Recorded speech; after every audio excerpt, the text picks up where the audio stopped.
Howdy, howdy. What's up, everyone? Yo. Look, I added a drop shadow. It's kind of a temporary fix for the moment because you need a plugin to do like a shader to do a proper drop shadow. So I just duplicated the text and made it black on the... Yeah, it's a very heavy drop shadow. But it's a temporary fix. I can try to adjust it a little bit. It's not that bad. It's not that bad. I don't think I don't think it's that bad. Yeah.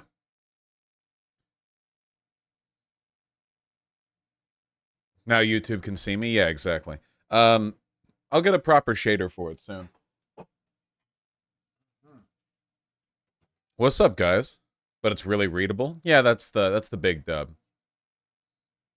No, we didn't bring the crow home. I'm very sorry. We actually got swarmed by crows after that. I actually got some decent sleep last night, I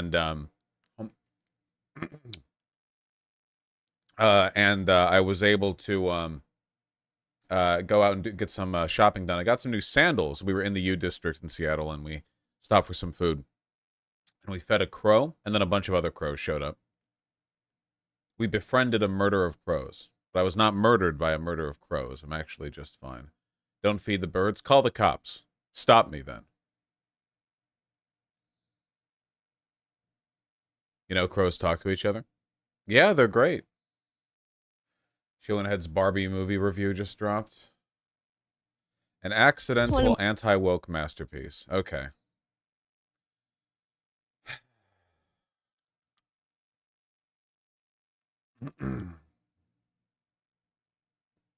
Yeah, sure, we'll go over it. We have a debate to do first, though, or I don't know how much of a debate it's going to be. Someone had a disagreement. I don't know how long it'll last. We'll see. Yes, crows have a good memory. Is this the Barbie review channel now? Yeah, I guess so. I mean, I knew I was going to do the Ben Shapiro thing. I didn't think the Crystal Ball would have a take that bad. And now there's this, so it's going to keep happening. At least she doesn't PG-13 post about it. Well, no, she's praising it as an anti-woke masterpiece. So, I guess really confused narrative on this one. Gotta say.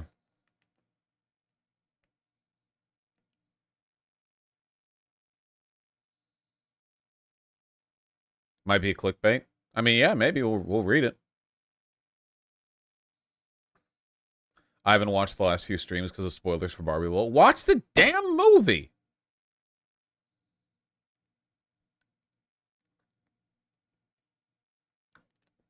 Who likes it? The movie? A ton of people like the movie. Barbie's doing incredibly well. It's gonna hit 700 million this weekend today. I don't know. Just go watch the movie. It's a good movie. People like the movie. People have been talking positively about the movie. People like the movie. Just go watch the movie. What my God.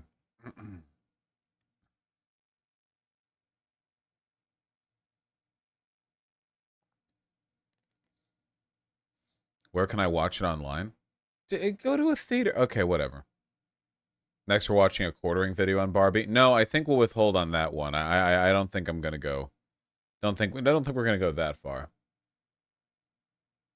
What's your take on this? What? What take on what? What is this? Quote, my dad didn't approve when I married a dark-skinned man. He's some kind of a racist hillbilly. When I was pregnant, he told me he didn't want anything to do with my biracial daughter. Here he is painting her toenails on her third birthday. Here's proof people can change. And then the response is, fuck this, fuck you, fuck your dad, honestly, fuck your husband too. Putting your black daughter within a country mile of this scumbag is insanity, and you're bad parents for doing so. Black kids are not tools to try to change racists. I hate y'all. Okay, the original tweet didn't say that the child was used as a tool to cure racism. It just said that racist dad changed his mind. The tweet this doesn't say that they like launched the kid at him at high speeds until he became not racist. Jesus Christ, 68.7K likes? Really? That's what everyone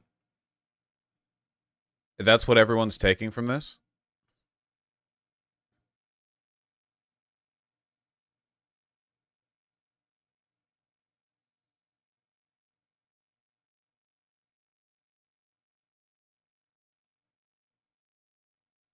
Like, people can change, you know, love or time changed my racist father. Is that bad?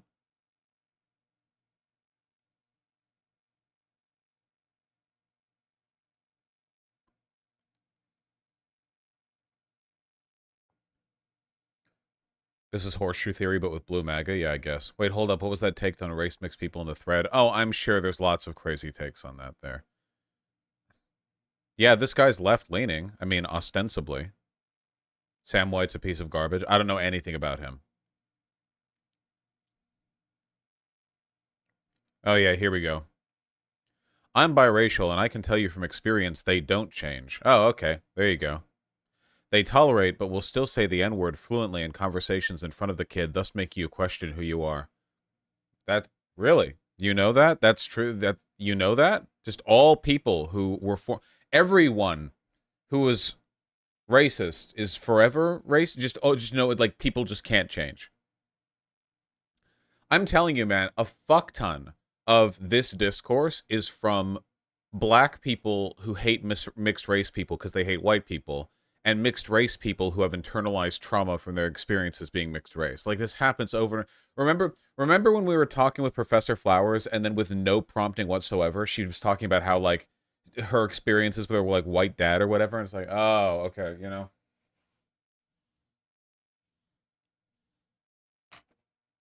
Could this be a difference between coastal mindsets and Midwest mindsets? No, it's a difference between believing in the concept of rehabilitation or not. You know, whatever. We've gone down this road before. I gotta trim my beard, man. My beard's growing in the wrong direction right now. Holy shit! I'm not fuck with it. It's being disagreeable.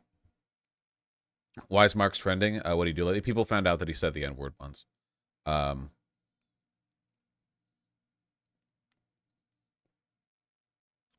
Vosh, I'm mixed race, and I must admit it's difficult getting hate from both sides. Yeah, you shouldn't get hate from any side, but it is, like, I think double weird when the hate you get is from the left, right? Okay, hold on. We got a call to do, and then we'll do our we'll do our runabout.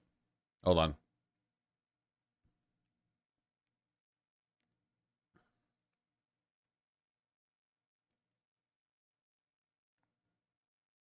Oh, Dino Man, was that today on Sunday? Oh shit, no, sorry. Yeah, I didn't follow back up on that. Um, yeah, it'll have to be sometime this week, not today.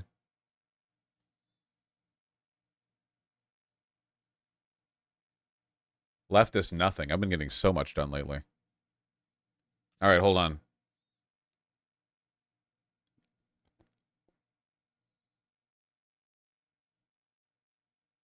Get more done while we talk. I'm so efficient. I'm so powerful. Look at that drop shadow, man. I can even read chat from the distance I'm at from my other monitor. Holy shit. So good. All right, hello? Howdy. Oh, thank God your mic sounds good. What's up? Uh-oh. Mic sounds good. Speakers maybe not working. Can you hear me? Can you hear me? I can hear you. Debate one. Debate one. I can't hear you. Can you hear me? Yes, I typed that. Hello? Check your Discord speaker settings. Make sure they're correct. It's my fault. I told him to check his mic settings, but not his speaker settings. I fell for the classic blunder. That's okay. He'll have that fixed soon. He sounds good, though, right? Mike sounds good?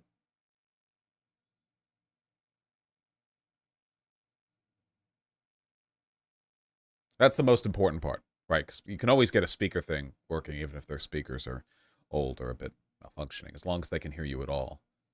My side is where the audio quality matters. How's chat doing while we wait? You guys doing good? Having a good weekend?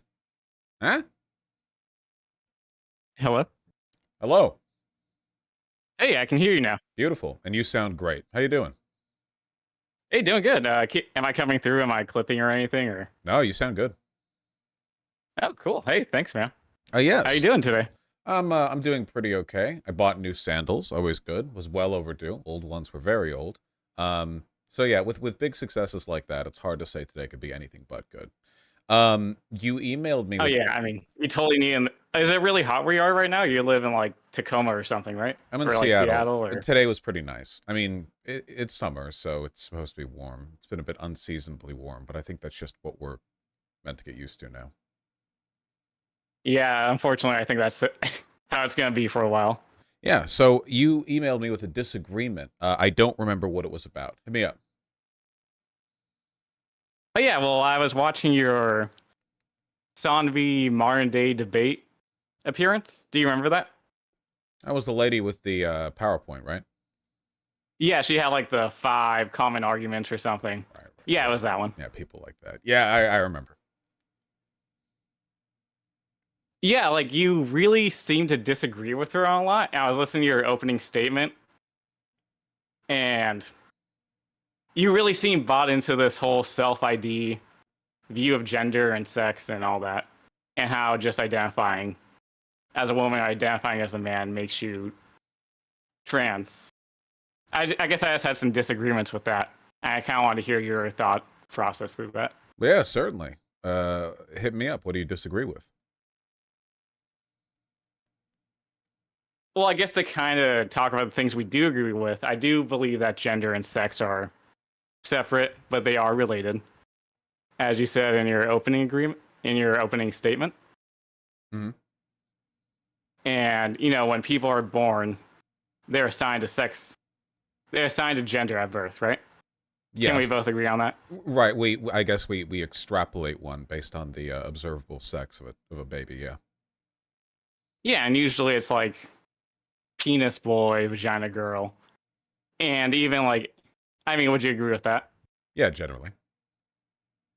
Yeah, and then like even with intersex people, they have indeterminate genitalia, but they are still assigned a gender Yeah, and at birth, right? they're usually raised as one. You know, in a lot of cases with intersex people who have indeterminate genitalia, the parents will make a kind of arbitrary decision, um, social and sometimes medical, as to like how to raise the kid. And sometimes that works out and sometimes it doesn't. It's kind of a complicated topic. Oh yeah, oh yeah. I've seen like a documentary where like this guy, they thought you know he just had like kind of a misformed vagina, and they raised him as a girl. But then you know it turns out it was more like a misformed penis and testicle. So then he, I guess, not really transitioned back into being a man. But once he started going through puberty, they kind of realized he was a man. So Yeah, you know, playing with stakes in the even future. sometimes they're mess. Yeah, even we try our best, right? Yeah. Well, I hope we do. Hopefully, hopefully. And so once we're assigned that gender at birth, we can either stick with that gender, making somebody cisgender, or we can transition into a transgender role, right? Yes. Okay. So why do you think these people would want to transition into another role? Well, I don't think the roles have clear and definite definitions to begin with. You know, we're kind of relying on a set of arbitrary and socially determined taxonomies to describe what it means to be a guy or a girl.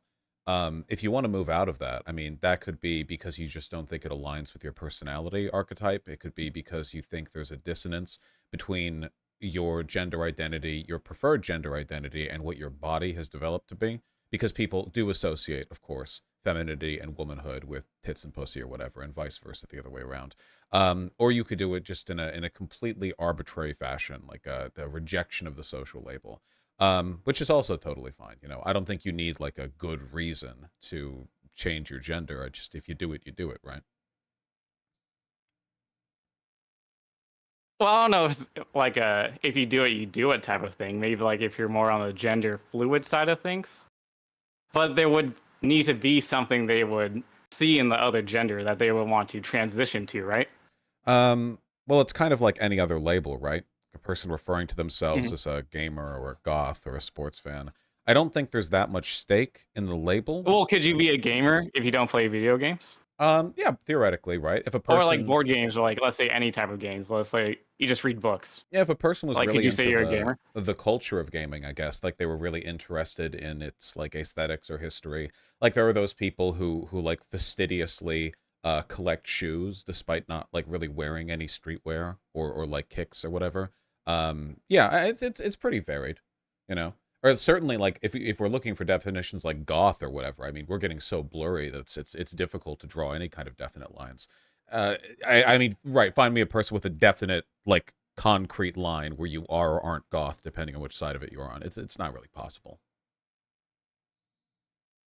But even though these outlines are blurry, doesn't mean that these outlines are not real, right? I think they're real in the sense that people have very real understandings of them, but not in the sense that there's some kind of absolute definition you could refer to.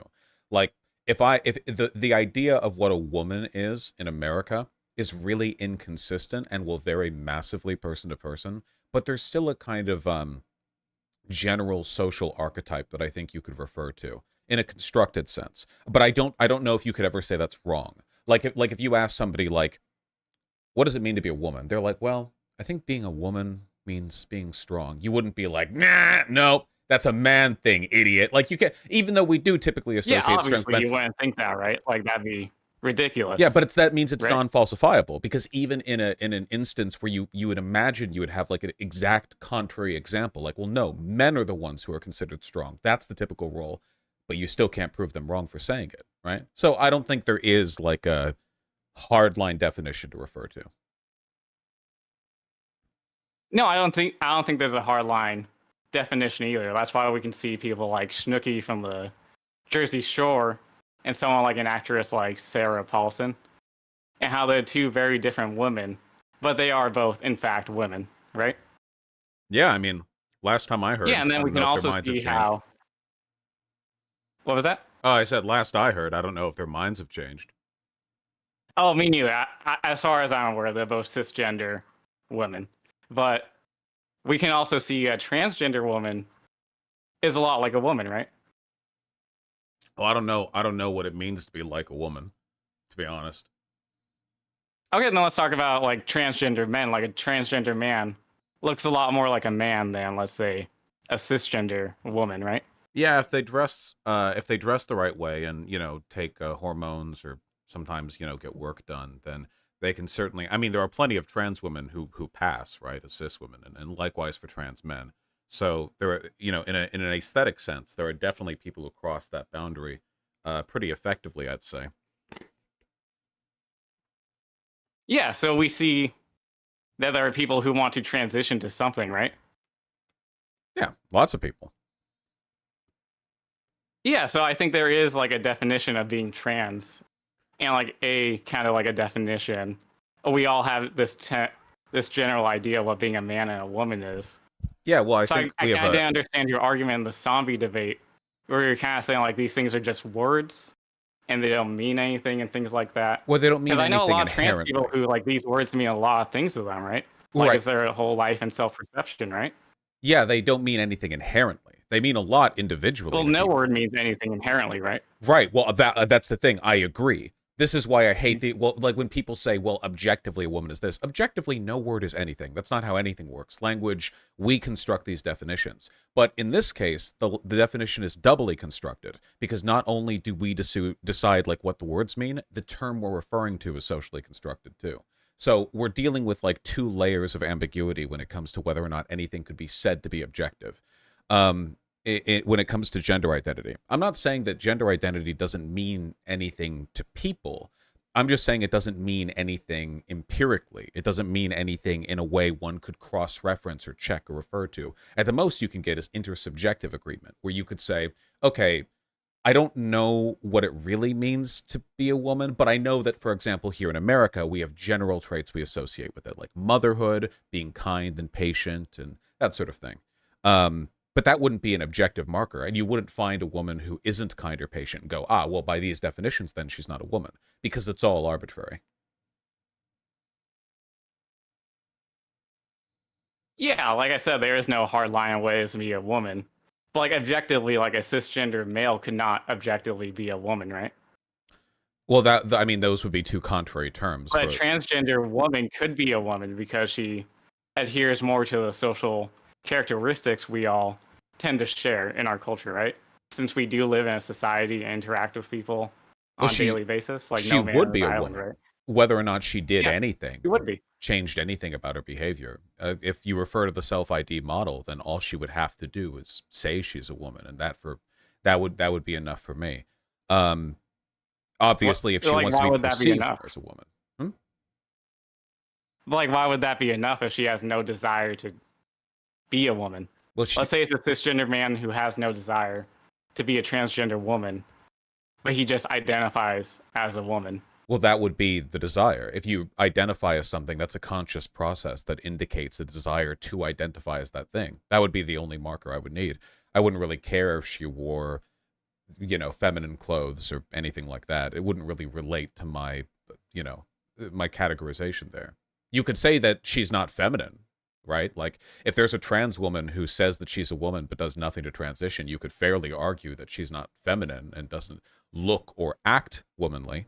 But it wouldn't really matter much to whether or not she is one of those things, because for anything that such a woman would be that deviates from our expectations of what a woman is, there are cis women who are like that too.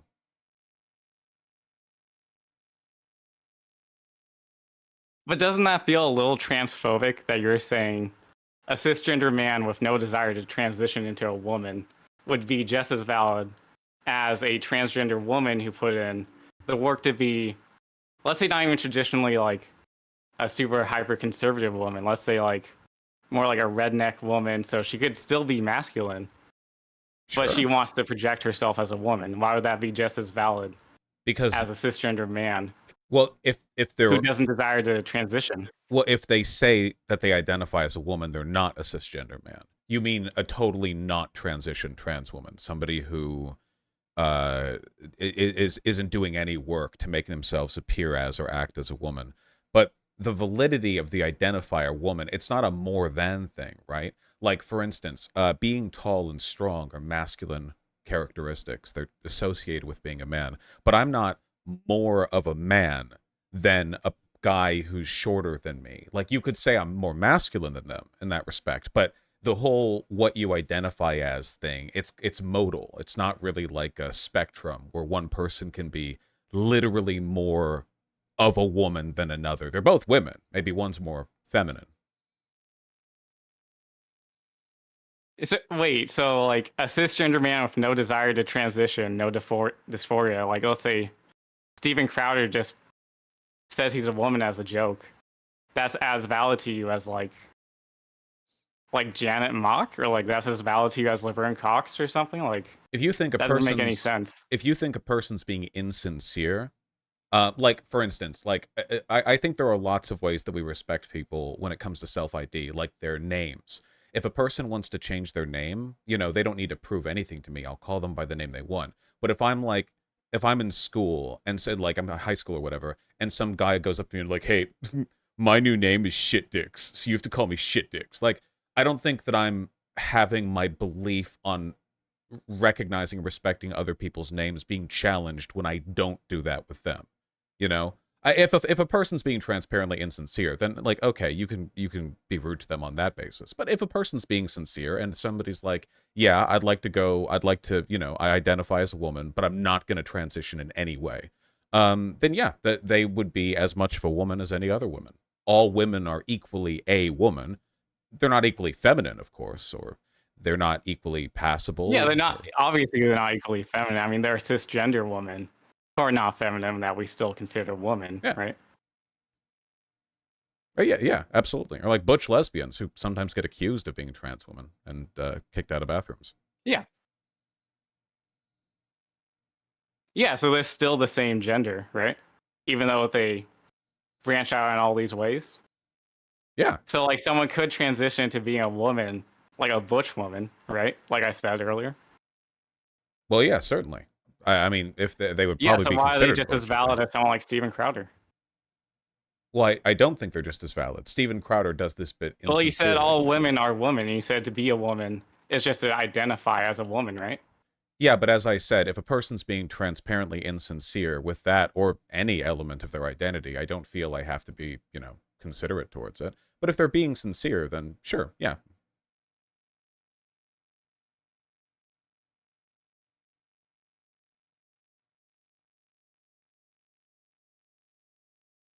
Okay, I guess I'm just totally lost on this whole. Because I said a cisgender man with no desire to transition. Do they the So you think you cisgender? could be sincere about being a woman with no desire to be a woman Well, wait. If and so, not being a woman? is the Like that's the cisgender same? is the cisgender man saying they identify as a woman? Yeah, they're saying they I'm a woman. Then they're not a Let's say you're at a cisgender. bar and there's a cisgender man. He's like, I'm a woman. Then they're not a cisgender man. Then they'd be a trans woman. Yeah, but like, what if it was like a redneck bar in like Alabama or something? And like, I mean, whatever. he's like, oh, look at me, I'm a woman. Okay. Don't I sound as crazy as like a radical lefty? Well, Like you would believe him? if they said like I identify as a woman, or like I mean, so are they like they're That's like not what I'm saying. He said I am a woman. just so they're not like coming out to me. They're just saying I am a woman.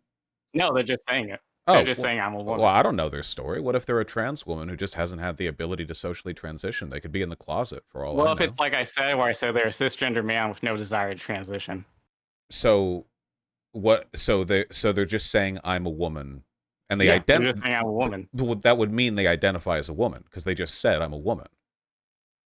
Or are you So when suggesting John they're lying? Travolta was in Hairspray and he was acting like a woman and being a woman, you believed he was actually a woman? I'm afraid I didn't see Hairspray.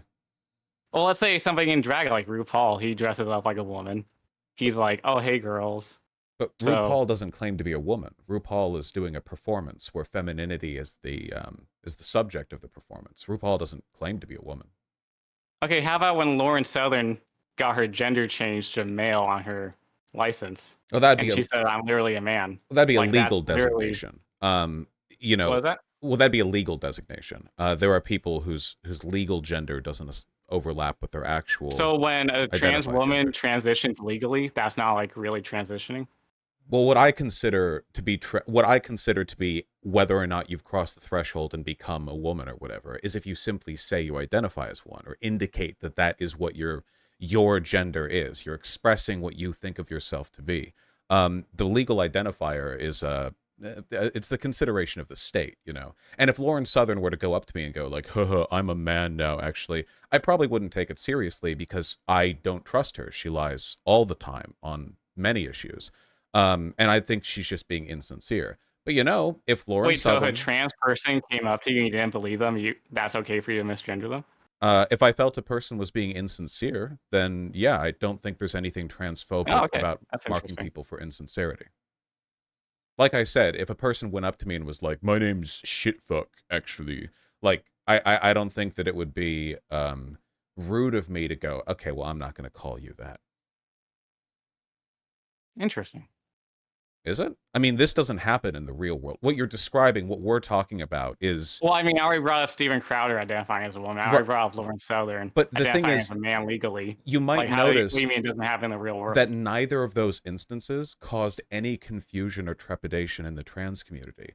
There was no actual difficulty in navigating bad faith actors on the far right trying to make fun of trans people by flippantly identifying as them. In the real world, trans people are going through a pretty rough time and they consider their identity pretty important in most cases. And they usually act with a great deal of sincerity and care and consideration when they talk about stuff like this. If you want to like test this system by going, well, what if people acting in bad faith? Then congratulations, every social construct is up on the table. I'll tell you, I feel the same way about race. I feel the same way about nationality and ethnicity. What does it mean, for instance, to be Italian or Irish? Nobody has 100% ethnic consistency going back far enough. If a person says they're Irish when in reality they're only 50%, 40, 33%, the God's honest truth is that I just don't care. We're talking about identifiers that are you know, maybe they're important to them and to other people, but what matters most to me, and I think most people, is that they just get some basic respect and get taken seriously, as long as they're not hurting people. Wait, so you don't think Irish people and Italian people, like those, do you believe those terms like mean something? They mean something in the sense that we have a sort of subjective understanding of what they mean. What does it mean when a person Yeah, says as they're in they mean Irish? something. That's what I said. Yeah, well, everything means something in the sense that we ascribe meaning to it. I don't think there's an Yeah, because objective meaning to that's it. language bosh. Like where Yeah, every word has meaning. well, So of like, course. So could an what does it Irish mean person who's when never been to Antarctica and has lived in Ireland their whole life and never been to Antarctica say they've been to Antarctica? whether or Because not traveling is just like a concept. so no, that's not a mode of identifier. Traveling and having been something or somewhere, that's a actual empirical measurement, which isn't the case with, say, being a woman. So I wouldn't say that. But what does it mean to you when a person says that they're Christian? I mean, it usually that means they're part of the Christian church. They believe in a God, Jesus, probably like the Holy Spirit or something. Oh, whoa, hold on. They Whoa, probably whoa. believe like Christ was crucified on a cross, Well, something like hold that. on. I know of Christian denominations that don't believe in separate versions of everything that you just mentioned. The Holy Trinity, lots of Christians don't believe in that. And there are people who believe that the Can you name like two fractions of the Christian, you know, system that don't believe in God, Jesus, and the Holy Spirit? yeah, wait, like a lot of Protestant denominations and a lot of American-oriented like cutoffs, like Jehovah's Witnesses, Mormons, American Scientists. Yeah, I'm not like an expert Jehovah's on. Witness don't believe in the I Holy. think at least one of the three I just mentioned. I said like the American branch offs. I'm not an expert on religion, but like it is an objective fact Well, that you're there are telling me like people who. these. No, no, no, wait, wait. I like that just seems kind of weird to me. No, I'm They telling can you be that. Christian and not believe in Christ So or God or the Holy Spirit. I'm telling you that your definition of Christian is not adhered to by people who go to church weekly. So would you go like up to them and go like, ah, well, objectively, you're not a Christian? Also, believing in Christ isn't just a Christian thing. The Muslims believe that he was a prophet of Allah, right? I mean, the Jews believe in the Old Yeah. Testament, and that's the predicating, right? So, Well, no, wait. Don't the Muslims not believe that Christ is a prophet? no, That's why they believe in Muhammad, right? don't they think he was a prophet, but not the prophet? Like Muhammad was the big one. No, I'm not a Muslim, dude. I'm like culturally, let's say Catholic at most. Culturally Catholic. That's interesting. Can you tell me what that means? Oh yeah, it means like my family was all Catholic. I was raised around Catholics, and you know I have a little understanding. Like I know the dinner prayer. Okay, I so know like if a person said they were culturally Catholic, but they didn't know the dinner prayer, would you call them on that? Would you say that it's a denigration of the term culturally Catholic? well, no, I would probably just say like, well, were you raised in like a Catholic environment? Because that's why I mean my culturally Catholic. Define Catholic environment. Being raised in the Philippines, but You know, maybe their with other parents were Catholics. agnostic. Well, you can't appeal to what I know here. You have to tell me, what does it mean to be raised in a Catholic environment? You know, like you do the dinner prayer, you celebrate Easter, Celebrate Easter. you Okay. talk about the saints, you do. What was that? Oh, so what if you grow up in a Catholic environment, like say in Mexico, but your parents are agnostic and don't explicitly do any of those things, but the whole world around you is Catholic? I mean, you walk by Yeah, then like you would Mother also Mary. be in a Catholic environment because you're surrounded by Catholics and their traditions, right? Oh, so you would And say you're then that around all the saint days and everything. Because any like in Mexico, they have like all the saint days and like sure. yeah, like you would still be culturally Catholic. What do you? So anyone from Mexico would be culturally Catholic to you. Well, if they grew up in a Catholic part, if they grew up in like one of the more indigenous like parts like Oaxaca, or well, I guess they do have Catholics over there. How many But you know, there are like years? Jewish pockets of Mexicans and things like that. Oh, sure, but they're still in a broader environment. How many years would they have had to have been in those Catholic pockets of Mexico in order for you to not call them a liar when they say they're culturally Catholic? If they left at 12, would that be okay? Or if they left at like 10? Well, 10's still old enough. I think you'd still Wait, have strong can you repeat memories. the question? I feel like I got kind of went around on it. Oh, of course. If a person leaves Mexico Hmm. when they're young and then moves Uh-huh. over to a non-Catholic area, how long must they have been in Mexico in order for them to be authentically culturally Catholic? I don't know. 12 sounds like a pretty good call. I mean, I don't have like a hard line answer or anything like You that. don't. What if they Yeah, leave like it? there's no hard line answer to what it's like to be a woman, but we do see there are things that transgender women and transgender men want to go to the other side, right? A lot of them Also, do, when certainly. it wouldn't mean to anything, right? What do you mean? Well, I'm sorry. Like we do see that there is something that we recognize in reality. Yeah, we have an intersubjective understanding of what it means to be a man to woman, though it varies time to time, culture to culture, neighborhood to neighborhood, Hmm. even family to family, person to person. But yeah, Yeah, that's why we have it's a like the broad. new-haired woman in Oaxaca, Mexico, who, well, even though they're born cisgender men, they transition to transgender woman, right? Because they see something they want to identify and project onto and be perceived into their life, right? I don't know. I'm not an expert on that specific ethnic group or their Well, gender I mean, identity. it's just kind of like a trans. It's it's kind of like the transgender. It's like the Mexican version of being transgender. So we see that this appears in other cultures, right? Well, yeah, so yeah, absolutely. I think you mentioned like the Deviation from Philippines. They used to have like a third gender or something. a We deviation see from the what we consider to Feminelli in be like Italy back in the cisgender day. So, oh, sorry, behaviors. I'm cutting you off. Go ahead. No, just deviations from what we would consider to be cisgender identities have existed all over the world at times, though in different ways.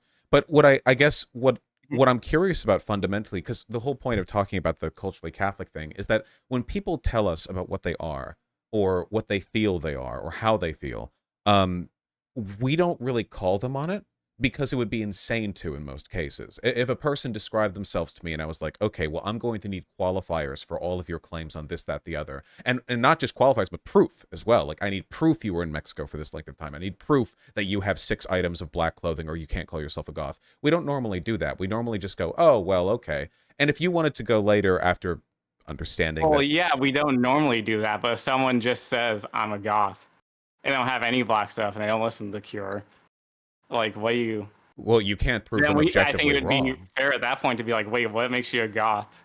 And like maybe they listen to Bauhaus on the Sure. side. Well, hey, how about that? Like, If a person tells you I'm a woman and you're having a mhm. conversation about gender identity and they don't seem to have done any transitioning, you can say, "Really? Well, what does that mean to you?" And maybe you'll get an interesting answer. Because if they are being Yeah, sincere, they will I have an would say that answer. because I would be kind of confused. And Oh, if they told me something like I do have a desire, then I would consider them a woman. what if it's about their But internal if they world? said I'm a cisgender man that has no desire to transition, I then that statement is invalid, Well, right? They're just saying random words. yes, if they said I'm a cisgender man and I'm a woman, then that would just be a linguistic contradiction that would render what they're saying moot, or at least Yeah, I so wouldn't there is a understand. difference between men and women, right? I didn't say there wasn't a difference between men and women. Well, because Sanvi brought up in the argument that you kind of bring up this idea of the social characteristics, which I agree with. There are social characteristics for a woman, social characteristics for a man. I believe in them because that's why I believe people transition to go from a different gender, right? Many people do, but if a And you person kind of was, brought up this whole idea that it's all like it's not even real. It's all fake. We can be whatever we well, want. And I I mean, don't think it's kind of like that. listen I to think it's whom kind of like a more personal thing. listen to whom you're speaking, right? I mean, do I act as though I don't believe there's literally any such thing as a man or a woman in a social sense? I dress in men's clothing. I talk and Mhm. articulate and gesture the way men tend to. I mean, clearly I'm adhering to some standardization here, even though there's variance within it. I'm not saying that there's no such thing as man or woman in a social sense. I'm just saying that exceptions to our general understanding of these subjects exist even within cisgender people. Butch lesbians, in my experience, look and act Mhm. nothing like women. In fact, if when they're wearing their flannel, they are indistinguishable from scrawny men. Yeah, I've It's just actually like, misgendered butch lesbians a couple times at my local gay bar. oh, I'm sure So they consider it a they compliment. do. Yeah, they took it in stride. They're like, I thought you were a twink. Don't even worry. So I think to a lot of people, even if a person was just to say to me, oh, I am a woman or I identify as a woman, and there wasn't anything external that indicated this, I would just assume that at least at the moment, whatever they've got going on in a gender sense is an internal process. Huh. Interesting. The way they think about Because themselves like and that such. way you make it kind of sound like it's like if like a baby said they were like a helicopter or something, like you kind of feel it'd be just as valid, right? Because like these words don't No, because mean anything. That's kind of what I took away from your argument. a helicopter isn't a mode of social identification, and I don't think a baby knows what a helicopter is, so I don't think that could happen or be believed if it were said to be true. Okay, let me try to think of a better way to Do explain you that, I agree guess. that a person's gender identity can be a largely, not entirely, but largely internal experience? Like the way you think as a guy, Well, I mean, it's not yeah, it's a just pretty like internal experience, but we have it. Oh, sorry, I'm cutting you off. Go ahead. oh, Keep it's repeating. I mean not just in like a brain chemistry way, but if you're thinking and you're a guy and I'm a guy, right? And if I'm thinking about how I Yeah, we're present both myself cisgender dressed, men. right, right, and if you're thinking about how you present yourself, engage with the world, how you want to be treated, these things are affected often by one's gender identity. That's an internal process, you know. In my mind, often I feel that transitioning socially is just a way of getting others to ascribe to you the label that you internally ascribe to yourself. In your mind, you think of yourself as something. You have a idea of what it means to be you, and that's a broad idea because what it means to be a person, that's like a it's a really abstract concept. But you want people to be respectful of that, you know. Um, and we have rough terms for it. Right now, we have like man, woman, non binary. These are very rough terms. We have other identifiers. Maybe you want to be treated differently by saying you're an introvert or an extrovert, you know. But transitioning socially to me is just a way for people to say, all right, world, I'm ready for you to try to treat me the way that I treat myself. And that's a rough process for a lot of people and it can involve a lot of work. But you know the reason why I'm open and permissive with these ideas is because you know I just I don't think there's any value to stopping and checking them, right? I don't know if we do that for other identifiers. Why do it here? Oh no, I totally agree. Like transitioning socially is a pretty scary thing to do because a lot of trans people think like, do I pass? Am I going to be harassed? Am I going to be, attacked in the street? Right? And like, but they do have a desire inside themselves to be perceived by the outside world and their community as the opposite gender they were assigned at birth.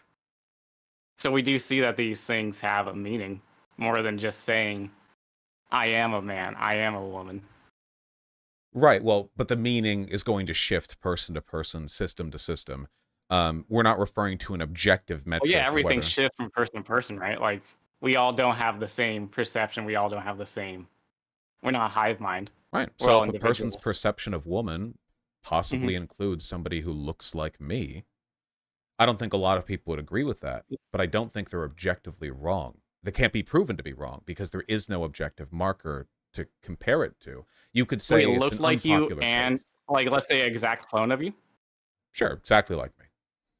So you're saying a cisgender man is the same as a transgender woman? No, because if they Like identified they're as on a the same woman, spectrum? they'd be a trans woman if they identified as one. No, but you said someone like you, like a cisgender man who doesn't identify as a trans woman, Well, if I didn't identify as a as woman, as equal to a transgender. Sorry, go ahead. well, if I didn't identify as a woman, then I would just continue to be a man. And most people don't have an issue referring to me as a man.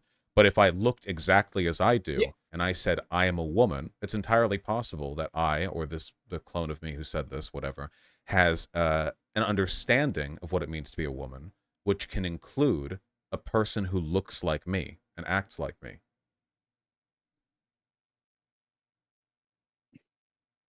Yeah, so you think a cisgender man who doesn't act with the social role at all, like at all, and doesn't go on HRT, doesn't get surgery, doesn't interact with the social role, like why are they just as valid as someone like Alcorn who killed herself because Valid as what?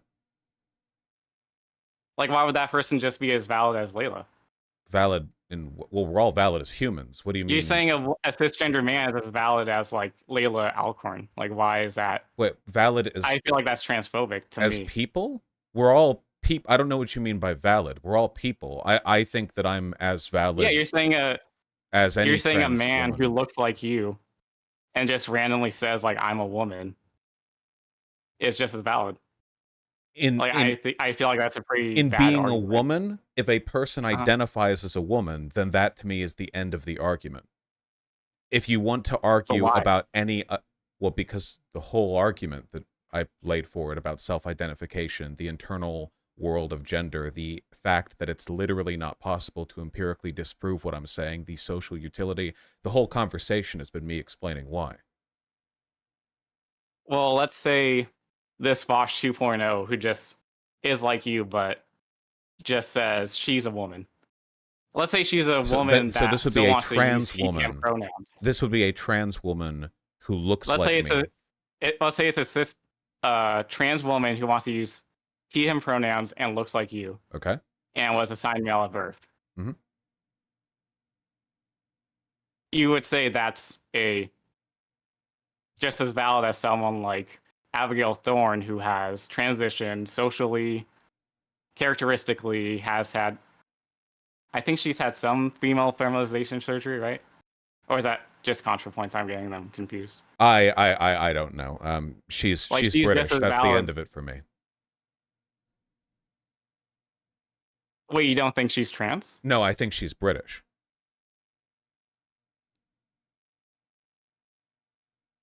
Okay, so you don't want to answer the question. Okay, No, I get it. I Like, do want to answer, and I have answered. I was making a joke about well, you see, yeah, British your people. answer was she would be as valid If somebody who as looks, Vosh 2, which is just by all accounts a Mav, he him pronouns, if a person but it just says says that they're he's a a woman, woman, thereby right? identifying as a woman, that's what, if you say you're a woman, that is identifying as a woman. Like, that's the definition of identifying as something.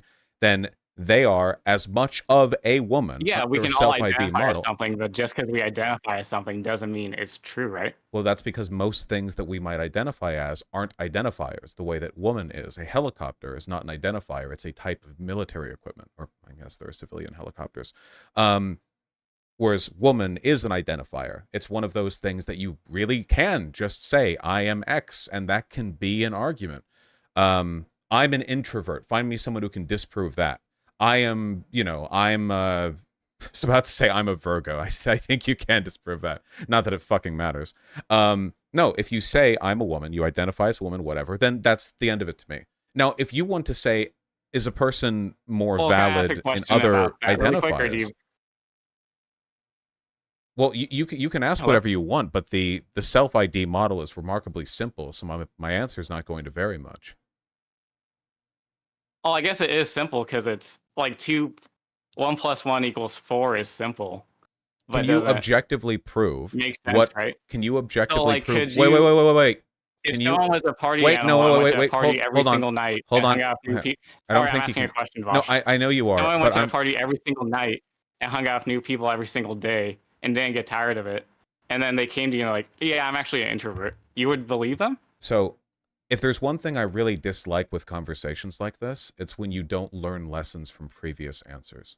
As we both agreed, you and I both, there's no objective answer Uh-huh. to whether or not somebody is or is not a woman. There's no way, there's no objective reference to Yeah, make there there. isn't an objective answer, So, but there your is an answer, right? comparison, well, there are many answers, not an answer, singular. There are many. So your Yeah, there are comparison some wrong to answers, there are some one right plus. Okay, answers. can you prove then how somebody's definition of woman is wrong? How would you do so? Yeah, like if a cisgender man with no desire to transition and wanted to use he, him pronouns said, I am a man, that wouldn't be true, right? Prove it. I said no desire to transition. No And desire. okay. They just randomly say they're a woman. You seem to think that identity and transitioning are the same. I don't know why you think that. You Why do people can't transition prove. if not to like prove their identity and self-actualize and self-realize? People get gender affirming surgery without being trans all the time. People get it for all sorts of reasons. People get mastectomy or breast implants. People get a hair regrowth, or that thing they do where they put the hair stalks back in that looks really uncomfortable for a couple of weeks afterwards. People Yeah, get hair their plugs, legs right? lengthened. Right. And men do this, women do this. Men can have breast reduction with that gynecomastia surgery. Yeah, are they doing these things randomly, or are they doing these things for an end outcome? They're doing these things because they want to, but it's not always because they're trying to medically transition their bodies. There are lots of cosmetic surgeries we do that may or may not potentially align with gendered interests that always don't, right? I mean, is Yeah, I every... don't believe you need like surgery or all this stuff Oh, like people then like why do you keep equating Emilio identity and Robles. transitioning there? Well, can I just point to someone like Emilio Robles Avila, who was a colonel in the Mexican Revolutionary Army, billed openly Sure. as a man from like 1890 to like 1980. You're referring to Like the he didn't have any trans surgeries. He man just with the revolver who threatened to shoot people who would misgender him. yeah, like he didn't have any surgeries. He didn't have anything. He just socially transitioned, right? Yes. Okay. So Because if like a person... So female wait. feminization surgery didn't start till like the 1980s. So So let's... that's So we're cutting like off medical intervention uh, entirely. Now we're just talking about social yeah, transitioning. like people. I think just socially transitioning is enough, but you have to like at least socially like unless you're in the closet because you're in a really bad Oh, area, like Layla well, was, what about that? right? What if a person's in the closet? They haven't transitioned socially, but for years they've had a very strong internal belief that they are a different gender than that which they've been assigned. Yeah, I would believe them because they have that desire. How? But a How could you cisgender man who know? does not have that desire, Wait, so again, you can't be a mhm. cisgender man who identifies as a woman. You would just be a trans woman. This is like the Well, John 50th Travolta time. is a cisgender man who identified as one in Hairspray, right? No, that's called Tyler acting. Perry is a cisgender man who identified as one in Medea, So right? this is called acting. This is a different thing from It is identifying as acting. one. Social constructs and gender and thing are all kind of like a gender performance, like Judith Butler said, right?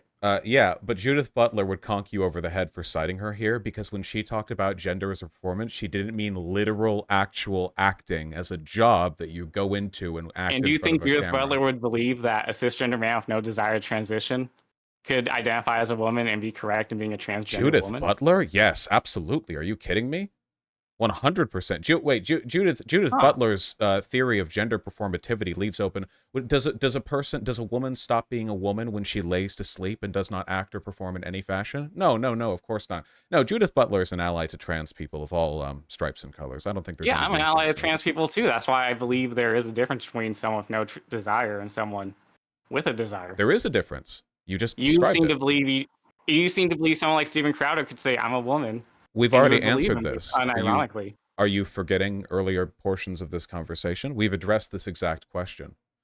See, this is what Yeah, I you mean. said you Wait, would wait, wait, agree wait, with wait, wait, him. wait, wait, wait, please. This is what I mean because we're running in circles now. You acknowledge there's no objective way to prove or disprove the metrics by which one is a woman, but then you talk about Mhm. helicopters and 1 + 1 = 4. You cite Judith Butler and repeatedly cite existing trans women as though there's some kind of looming specter of cancellation that'll get me to change my answer or a clip you're trying to bait out. Well, no, The I'm just trying to answers bring up I've real examples because provided... you're kind of vague in all your Yes, answers. it's So interesting I'm that bringing up real people who you're really matter, concerned who are really fighting for their lives right now.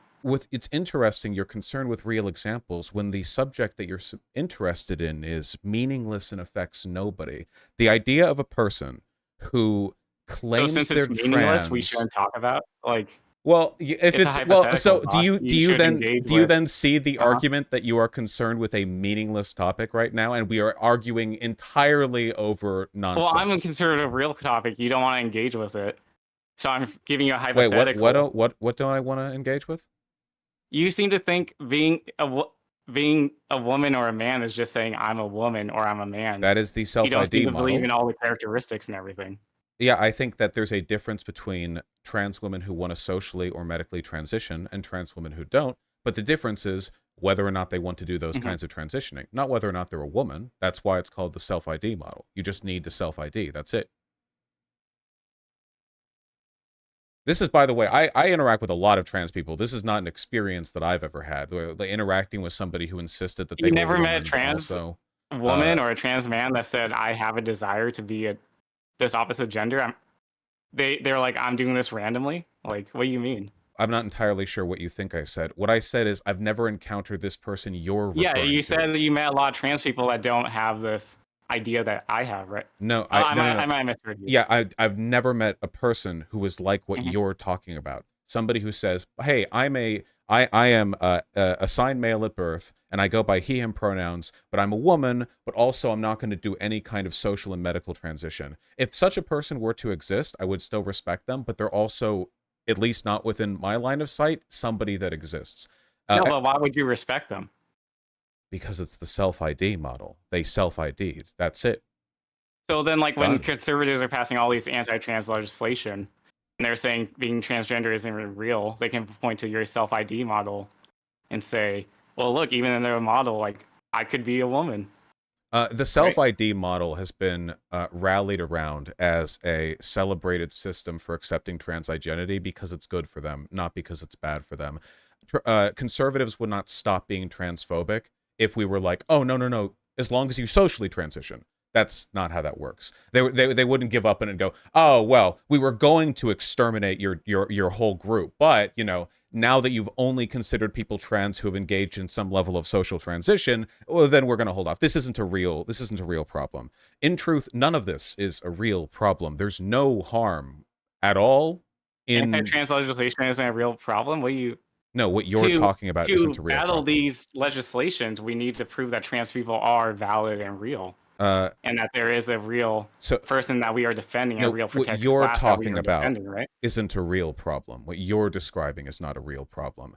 As I just said, no, you're not going to end the culture war against trans people by saying that trans people I'm not trying to end the culture war. I'm trying to, you know, validate trans people's existence. So, and can you explain to me how you've made... People in Florida who, didn't they just pass a bill that your doctor can deny you gender-affirming care? Under your prescription, just to be a woman, they won't even need that care. They can just say, well, I'm a woman. So wait, hold on. I don't think you've thought through your positions very well, because you already argued that a person doesn't need any kind of medical transition to be considered valid in their transition. Yeah, they need a social transition. So what you're arguing now is that under your model, people would collectively agree that they would need breast implants or bottom surgery in order to be considered a trans woman, and that would be the metric by which they would get gender-affirming care. Wait, I'm kind of lost. Like, I feel like you are lost. That's the problem. Your arguments are inconsistent. I feel like you're kind of misrepresenting. You're kind of making me like trans medical person. You just made the argument. I'm just saying that it's important to someone to affirm their gender. For something like female feminization surgery or phalloplasty. You're aware of the fact. Well, you don't need that. Wait, hold on. Being a man is being. If a person wants medical treatment to help them align with their gender identity, and they go to the clinic and they say they want that, that is them doing that. I'm not entirely sure what's missing under the self-ID model. If they go there, why is that as valid as? If a person who looks like me, why is a cisgender man with no desire? It's not a cisgender. It's not a cisgender male. No. You don't understand the terms that you're using. If a person goes to a healthcare clinic and who looks like me and says, "I'm a woman, I would like bottom surgery," you realize that is both an element of social transition and an expression of interest in medical transition, right? So at that point, they already would have met the criteria that you think my people don't meet. Are we talking about a cisgender man who went in for We're not talking about anything.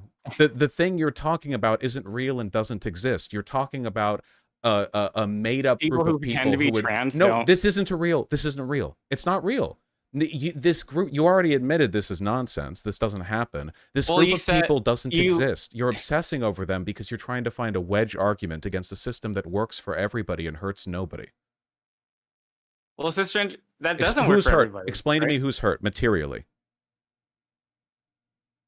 Well, I guess nobody's hurt materially. Well, then that's it. As far as I'm concerned, we've well done it. If I came in and said, "Oh, I think black people deserve equal rights," because I don't even think black people are human. What? Yeah, I don't think any of us are human. What are we on? So I think we're all like lower than dirt. Is that materially? I'm still supporting black people, right? What are you talking about? Well, you're saying if there's no material difference, you can have all these insane thoughts, right? No. What are you talking? No, I ask again. What are you talking about? You said it doesn't affect anybody materially, right? Like a self-ID gender dysphoria for gender does not materially harm anyone. Can you please suggest to me who it harms? Well, I think it harms the trans movement because then why do Republican lawmakers can look at these at this self-ID and be like, see, they think a cisgender man with no desire is just as equal as a woman. So what do you mean just as equal? Men and women are equal. That is a material harm, right? Wait. Passing these bills. What do you mean? And they are hurting the community. What do you mean? And they are against these drag shit. What do you There is a mean? material harm A to not knowing what these cisgender. words What mean. do you mean? A cisgender man is equal to a woman? They are. What do you In mean? my example, it was a cisgender man with no desire to transition, said they were a woman, and you Okay, said so you would believe them. I'm gonna do this one more time, okay? And it's gonna be the last time you get to say that because it makes me feel like you're not taking the argument seriously. I can tell you're smiling when you talk. I can hear the way your corners of your lips are turned. But we'll try this one more time because I know you like the attention, right? There's no such thing Okay. as a cis man who identifies as a woman. You are categorically describing a trans woman. If you say cis So man when John again, Travolta identified as a woman in Hairspray, that he was a woman. there it is. When All right, that's it. Yeah, that's one of the metrics where you can tell when a person is deliberately lying or acting in bad faith. It was like 50 times with the same arguments over and over. That's a shame. He came in nice, but the nice at the beginning, I think, was just to drag this out longer, which I don't know if it did. I think it would have lasted about this long no matter what. Thanks, Vosh. Now I have brain cancer. Oh, sure. Brain cancer conversation to be sure. But hey, wasn't that a great reaffirmation of the fact that there are no arguments against the self-ID model? Wasn't that great? Much like the bitch that he was initially bringing up in the beginning, the PowerPoint bitch, who hates trans people but hides it beneath vacuous arguments. There are no actual arguments against it. You know, it's irrefutable, mathematically proven. That's what the Oppenheimer movie is about. He discovered self-ID. That's what it was. It was very powerful.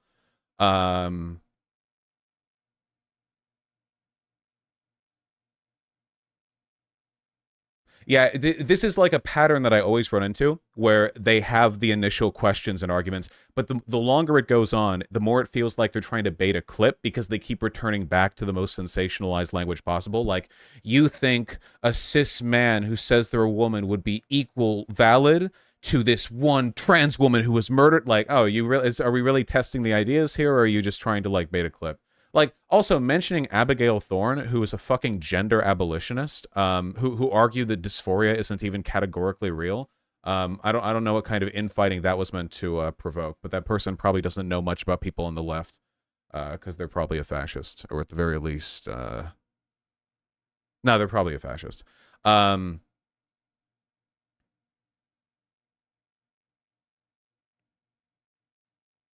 pigeon chess. So what was I saying? Wait, there was a fucking point that I was trying to make.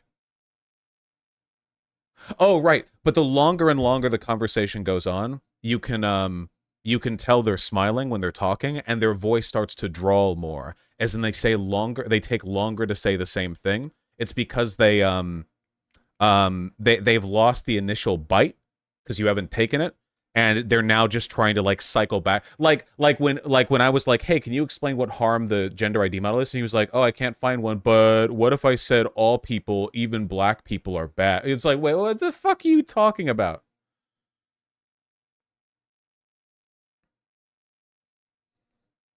How did you make that kind of observation? The smiling thing, you can hear when a person talks while they're smiling. Like, you can hear if you know how to look for it. That's just an experience thing. Basically, everyone does it. You can hear it when I do it. When I talk while I'm smiling, you can tell I can't really fake a smile that well, but it's like, you know, like, you can hear me talking. There's like, there's just, it's a way it sounds different. I'm not like an audio expert, so I don't know how it sounds different, but you can tell. And also the drawl, the DRAWL, when they start like, you know, it's because it's biting for time primarily. Oh, so anyway, yeah, consider this a rounding endorsement of the effectiveness of the self-ID model. Look at what an extreme example he had to go to try to find like a hole in the whole system, you know? What if you had a trans woman who didn't do any kind of social or medical transition and didn't want to? Yeah, they're a woman. Really? So they're just like, let me name all these trans celebrities, you know, like, yeah.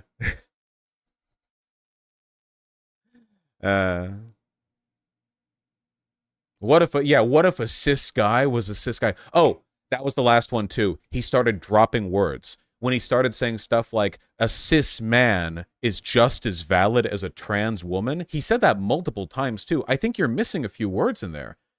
Wouldn't you mean to say a cis man who claims they're a woman as valid as a woman, as a trans woman. But he dropped half the words. Yeah, he said cis trans woman as well. So at the end, he was like, "Well, what if a man was a man? You know what, dude? What if a man was a man?" Crazy shit.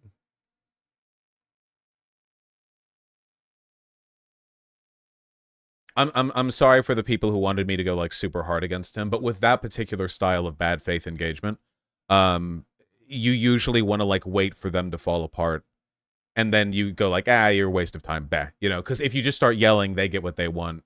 It's not because they're not emotionally invested, so being angry at them doesn't provoke from them frustration. It provokes from them catharsis. Little bits of rhetoric advice. All right, so yeah, that was good.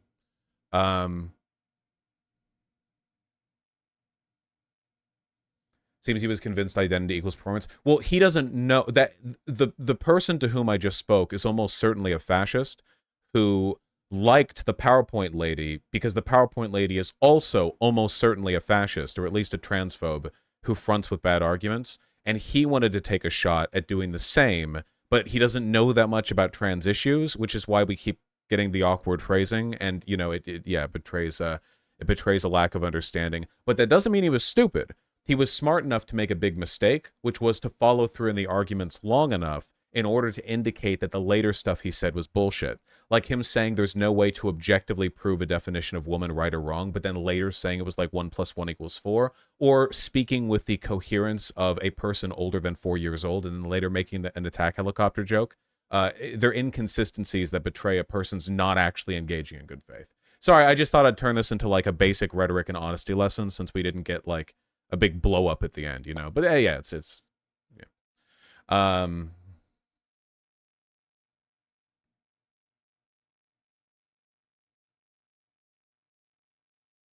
Is there a reason you didn't address that his argument was predicated on being able to read minds? Because I assume from his perspective, he would say like, so they say they're a woman, but they're he, him, and they don't want to transition. They say they don't want to, and they say they don't care. It's like, you know, I talked about the inner world thing, but again, it's, you know, only so much you can get there. Yeah, it is so difficult to get good debates with the right because they're all giggling lunatics who think that they can tear you apart by asking the same kinds of questions that you see people facetiously ask in the replies to like cat turd or whatever, you know, like, well, if I could take this one to a lefty, they'd be shaking in their boots. It's yeah, they're not prepared for a jokester like me tearing their ideology apart with one simple question phrased out over an hour. All right. Good hustle, team. Where's the handle? Oh, there. I had the water bottle turned the other way around. Is there ever a good way to use bad faith to fortify your positions? Yes, I did it with the conversation with that TikTok tanky guy whose name I don't remember. In that case, I was being bad faith in the sense that I was pretending to not know about the Eddie Liger, yeah, by pretending to not know about the details of the Ukraine war. And Russia's involvement from 2014 onwards. Though in that case, it wasn't because I was trying to lie about the information in the debate. It was because I was trying to prompt him to leave out bits of the story so I could make fun of him for it, which I think worked great. Asking him, like, can you tell me more about this phone call? And then he sends me an article that has nothing to do with what he was talking about. And the article is like, the chancellor spoke on X, Y, and Z. And he's like, well, it implies that she spoke on A, B, and C, you know, and he's just got really mad at the end. And that was the end of civilized conversation, or even the anything approximating it.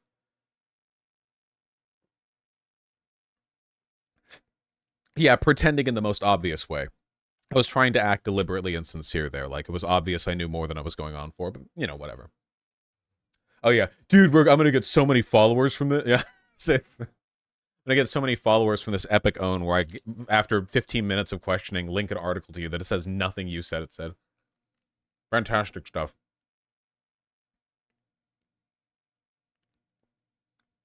Luna and non-compete were also intentionally bad faith. Non-compete was a different kind of bad faith. That's a more normal kind of bad faith. Non-compete's bad faith was that he was uncharitable and dishonest, but like in a normal way. He wasn't doing like the giggling fascist disingenuity thing that's so common these days. Yeah, his primary ideology was wanting to call me a Nazi pedophile. So at least in the sense that with regards to that ideological preference, he he had fun there. Mm. Dude, cough drops are so fucking tasty, man. Hey, to everyone here who hasn't seen it, really quick before we do other politics, really quick. Look, oh, by the way, guys, hey, good news. I have been doing more like life management stuff lately, like keeping my shit in order. We've got count them, two debates tomorrow. First, we're talking to the Vanguard boys at 12:30, and then after that, we're going to be talking to his name's Gregory, but I don't think you guys know him by name. I've had 3 conversations with him in the past about the Ukraine war. He has frameworks to prevent the war, frameworks. So we're gonna have a conversation with Vanguard, which will be novel and engaging, and then we'll have that conversation, which is a high probability of it being why though? Because I want to.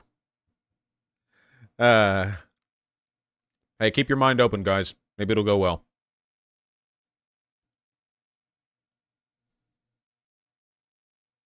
Giggling fascist penis boys. True. Here, guys, look. I was at the U District in Seattle near University of Washington, and I was out with Vermin, and we had sushi donuts, and I went to a cafe, and I had a ham and cheese, and it was really good, and I had a good coffee, or latte, actually. And look, while we were by the road, we were feeding crows. We're recording. Give them food. We got a clean video shot. That's tuna or salmon, I think. Yes. Friend. We're recording. Give him. Why do people keep saying Ramoon? Was there like an advertisement for that soda that or Ramune that people like remember and they keep saying it over and over again? Why do people keep saying Ramune? It has to be Ramune because it's Japanese, right? Ramune is just beloved. It's a popular weeb thing. Vermin got it. I had a sip of it. I thought it was pretty good, but I tend not to like carbonated drinks. No.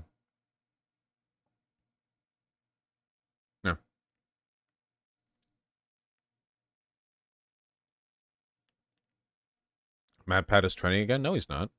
Not where I'm looking, anyway. Yeah, I don't see MatPat trending.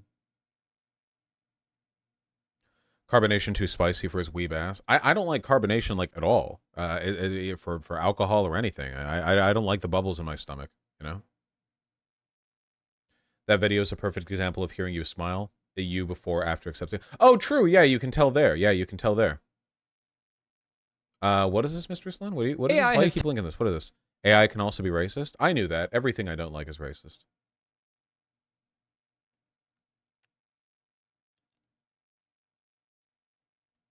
What is this? Wait, what? So Vanguard Pod is willing to debate Vosh, but not socialist MMA? Smells like fear. They never debate black people, most white leftists don't. Wait, are they saying I won't debate socialist MMA or Vanguard Pod won't? Because okay. They're referring to Vanguard Pod. It must be Vanguard Pod. 2 retards fighting. Okay, to be clear, okay?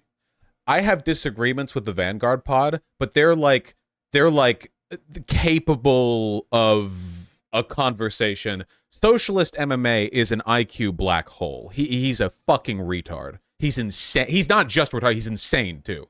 But I hope they debate because I think that'd be great. I'd watch that for sure. Yeah. Whatever you can say about the Vanguard Pod, they can think thoughts.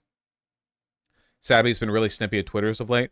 Sabby is the lady who's done stuff with Socialist MMA before, right? I remember. The Socialist MMA does this like broader thing. I forget the name of it, but there's a lady who did work with them like during the Marianne Williamson debate and a couple other things. And Sabby seems to be like a human with thoughts, like not an NPC. She seems to have stuff going on up here. I really hope she breaks free of the other guys because she's clearly not that bad, like not even close to being that bad. I hope she can do, you know, stuff on her own. Yeah, because she was really upset with the other people in the pod for like freaking out with Merriam. Okay, the last time we saw socialist MMA or socialism MMA was they had Miriam Williams on and they just like yelled at her a bunch at the end, and then some guy came on, started like dancing and screaming into the microphone, and Sabby was like upset with all of them because she was like, dude, that was a presidential candidate and you're all acting like idiots. What are you doing? You remember? You remember that? Yeah, yeah. Anyway, I hope she breaks free of this, but she probably pays her rent with the shit, so yeah. Wait! That's Sabby! I didn't even see the person who was replying. Sorry. I guess I'm an NPC too. So I didn't. Okay. Yeah. I debate black people.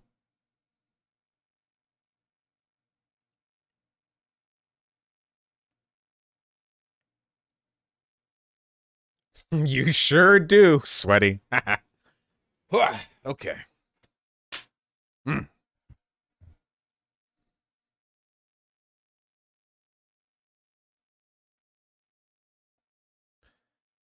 Sabby regularly hosts Jimmy Dore. It's obvious she's grifting IMO. Oh, I'm sure she's grifting. It kind of sucks because, like, I like to imagine it's possible to reach out to somebody in a position like that and go, listen, I know you're lying. You know you're lying. Why not do something better? But the truth is, grifting is where the money is, right? So that's why a lot of people think I'm grifting. They're grifting, and they think the only way I could possibly be doing well in this environment is by grifting myself. They hate me for being sincere and successful. You know, so it's like, oh, be honest and don't be able to pay your student debt.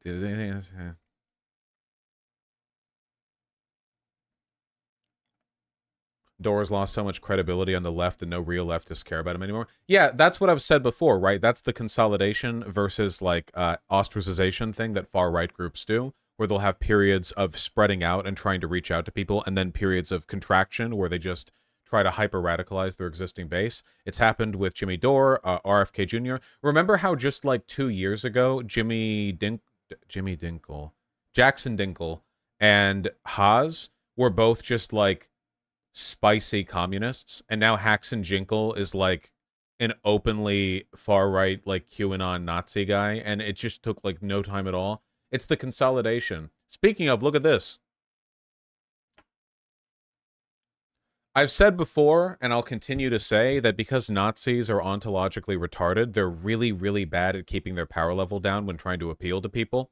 The Libertarian Party of New Hampshire has basically just been posting Nazi propaganda for years, but usually it's in the form of, like, thinly veiled dog whistles, but this is just the 14 words, so yeah. Yeah, this isn't a dog whistle, it's just Nazi propaganda, you know?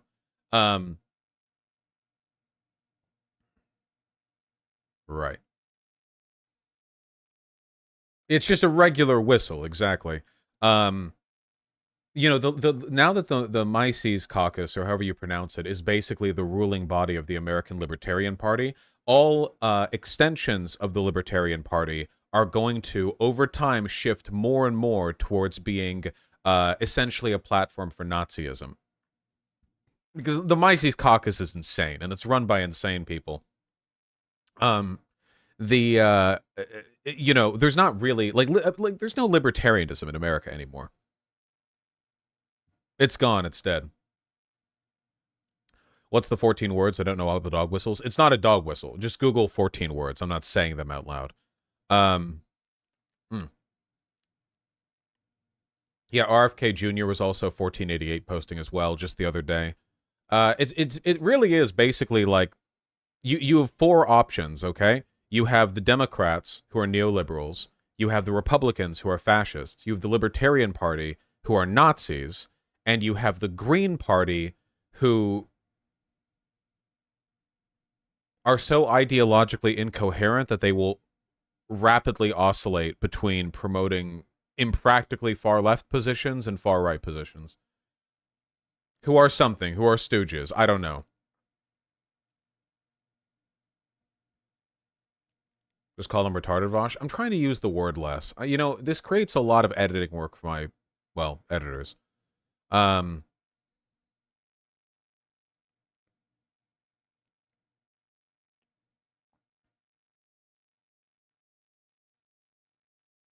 Yeah, I saw Black and the Borg. That's true, Kiwi TP, yeah. There was a big blowy uppie in Moscow. Yeah, I saw this. Huge blast as drone explodes in Moscow. It could have been Ukraine. It could have been, like, Russian dissidents. It could have been spies. It could have been a false flag. I don't know, and it doesn't matter. Is there not going to be a video?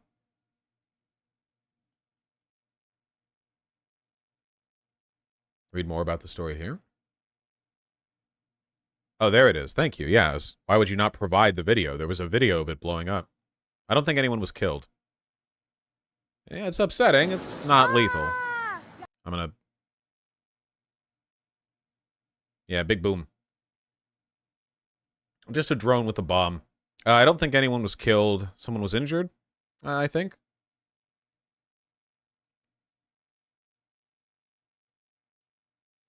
No injuries following the drone attack. Well, that's from Russia, so who knows? Maybe billions are dead. We don't know. Trillions and trillions dead. Holy shit, they have soldiers left to keep in Moscow while in Ukraine? Yes, Quoteth. It's crazy. All right, we might as well get it over with, because these things always take, like, an indeterminate length of time. All right. Are you guys ready to suffer? I am.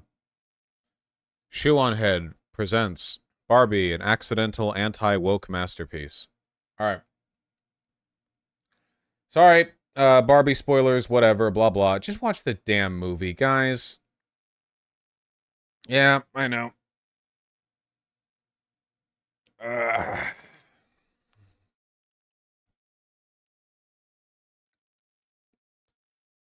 I found the movie entertaining. She's still wrong, but still. That's the thing that makes it worse, okay? Because if Shu has funny bits interspersed between the bad political takes, I'm not going to pretend the funny bits aren't fun. You know, like if it's Ben Shapiro, I can just uniformly hate all of it because it's all bad. It's like unambiguously bad. And her last video was her watching The Sound of Freedom because the media told her. I didn't even see that. I don't know. All right. Watched the Barbie movie, and it is probably the wokest film of 2023. This movie is not just a piece of shit. This movie is a flaming piece of We saw dog. this. We saw this guy. I don't need to watch Barbie to know that it's bad. We saw. So, I just saw Barbie, and it is the most preachy, woke, liberal, feminist garbage I have ever seen in my goddamn life. Or was it? Which pill will you take, audience? Will you take the Shapiro pill, where you will stay in reality, crying and shitting about woke Hollywood forever? Or will you take the Shoe pill, where reality is anything you make it, and the Barbie movie was actually an anti-woke masterpiece? For the musical. I remember old... What the fuck? I remember old Shoe. All right? I remember webcam Shoe. What is this? Is this a camera? Are we using a camera now and not a webcam? Is this DSLR? She's sold out. It's fake. Vosh, has Shoe legit never been in chat since you lambasted that one dog shit video of hers? Is she that fragile and ass mad? Okay. I'm not saying that video of hers wasn't dog shit. I will say this for sure, though. Why the fuck would she come here? You realize if she posted, she would just immediately get tanked by everyone in chat, right? I can't blame her. Like, as someone who's hated by many communities, I can say I don't blame Shu for not coming in here, all right? That's exigent the political takes. That's just a... Okay. As a kid, I didn't really play with Barbies. I was not really a Barbie enjoyer. I liked dinosaurs, I liked Hot Wheels, I liked office lamps. Autism so Barbie doesn't really representation. hold any special nostalgia in my heart. But I was still very excited to see this film. The trailers to this film made it look funny and Don't you charming. copyright me. Everyone was very excited Don't. to see Ryan Don't do Gosling it. as Ken. Where's And Cop? every man on Earth was ready to download his new personality. And once I saw Ben Shapiro do a 45-minute video, I knew it just had to be good. Right, one of the Barbies is a trans Barbie with a voice, again, deeper than my own. Ben, I have a deeper voice than you. Everyone has a deeper voice than you. What was funny was people were She actually does. picking on Ben for bringing a notebook to the movie theater so he could write notes while he was watching Barbie. But like, I did that too. Let's see what this says. Feet. Oh yeah, there was a lot of feet. There was a lot of feet. That in is this true. movie. This is literally like hieroglyphics. What is this? What is that? What does it mean? So first of all, let's get the good things out of the way. The Why is it set so was quiet? amazing Okay, and turn up. gorgeous. I'm absolutely obsessed with the aesthetics of the Barbie movie. I love every single outfit Margot Robbie wore. The fashion and the visuals in this movie just spectacular. Margot Robbie did a great job as Barbie, even though according to the internet, she is mid. If you don't like Will Ferrell, you probably won't like his character in this movie because he's playing the same character he plays in every single movie. This but is true. I like that character, so I liked him in this movie. Ryan This is true. Gosling. So far she said nothing wrong, by the way. So if you know, it's one the problem that some of you are going to find here is that Shoe on Head, despite what some of you may think, is not actually Ben Shapiro. So we're not going to be inundated with a nonstop second by second avalanche of objectively incorrect takes.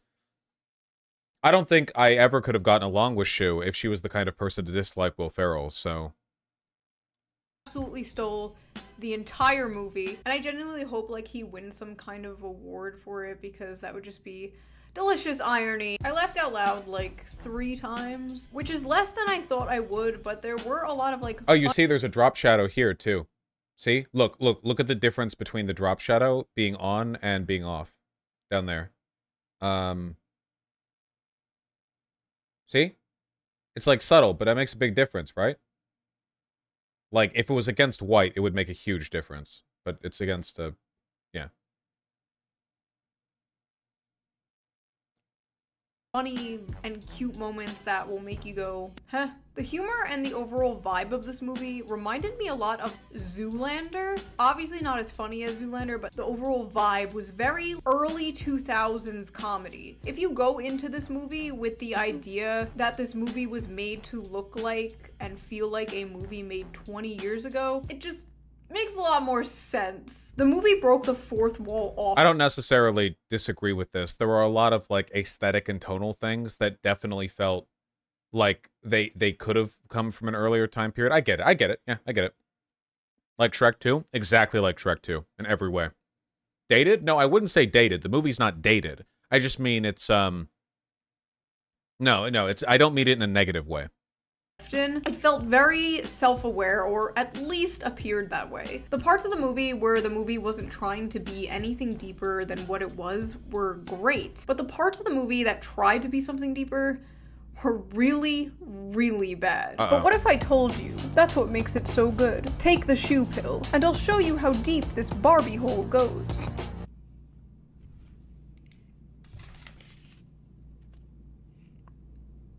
Barbie hole? Now, before I pop off, before I put on my, 2016 shoe on head hat, Presumably let's make not that one deep. thing perfectly clear. Barbie was always about female empowerment. I was absolutely expecting a girl power movie. Like, it's Barbie. If you were expecting anything else, then you're a fool. But I wasn't expecting the type of politics that were in this movie. The politics, at least on like a surface level, were very 2014. That is like the only way that I could describe it. The most tired, lib shit, corpo, Tumblr, male tears ass. It had everything, I fully disagree with this, by the way. As somebody who's heavily criticized liberal feminism, I think that the movie, it's still a liberal feminist movie, but the way the movie presents its critiques are not like male tears, man bad, girl power, pussy hat. That is just not how it hits those points. I think the ultimate problem that people have and are going to keep having is that women talking about how it's hard to be a woman is just to a lot of people going to always come across as BuzzFeed feminism. Like, there are elements of being a woman that are like objectively difficult and at least meritorious of complaint, but like it's always going to sound like you're beginning a BuzzFeed article, and it's tough to move away from that. I don't know how one would have to present those arguments in a way that didn't immediately evoke that association. It had catcalling, it had mansplaining, it had patriarchy. Oh god, did it have patriarchy? The type of shit that's like, We if live in women one. were in positions of power, everything would be better. And it's like, the whole... It doesn't say that. It doesn't say that. The movie doesn't say that explicitly or implicitly.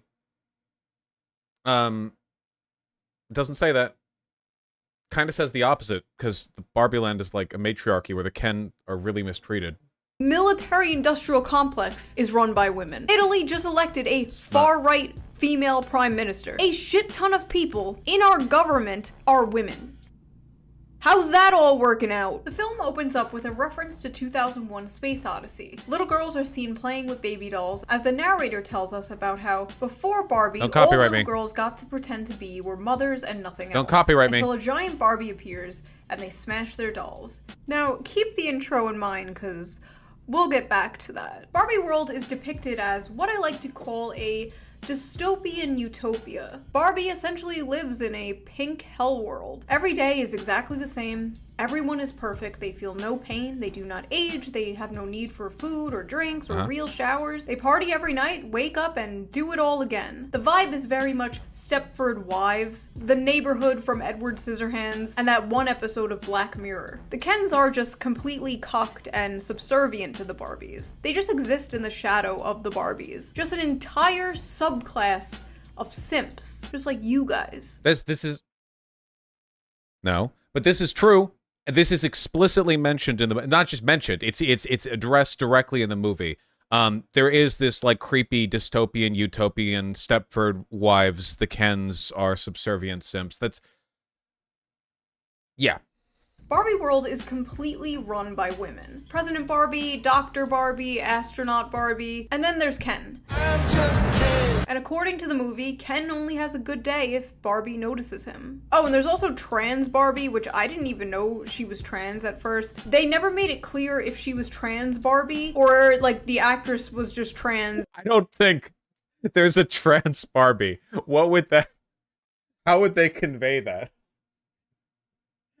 I don't think that's a thing. I think she's just the actress trans. Yeah, it's like the one Barbie with genitals, but they don't want to be transphobic, so they give her a pussy because she's post-op. So there's like, yeah, see, here's our trans Barbie, and she's just got a meaty pussy. And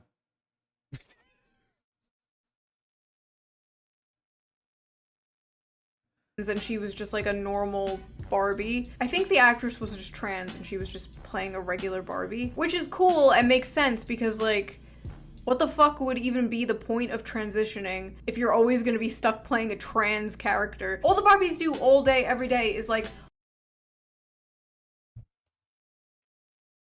that's a really good point, Shu. Thank you for bringing that up. Wait, guys, we're all paying attention, right? She just made a based point.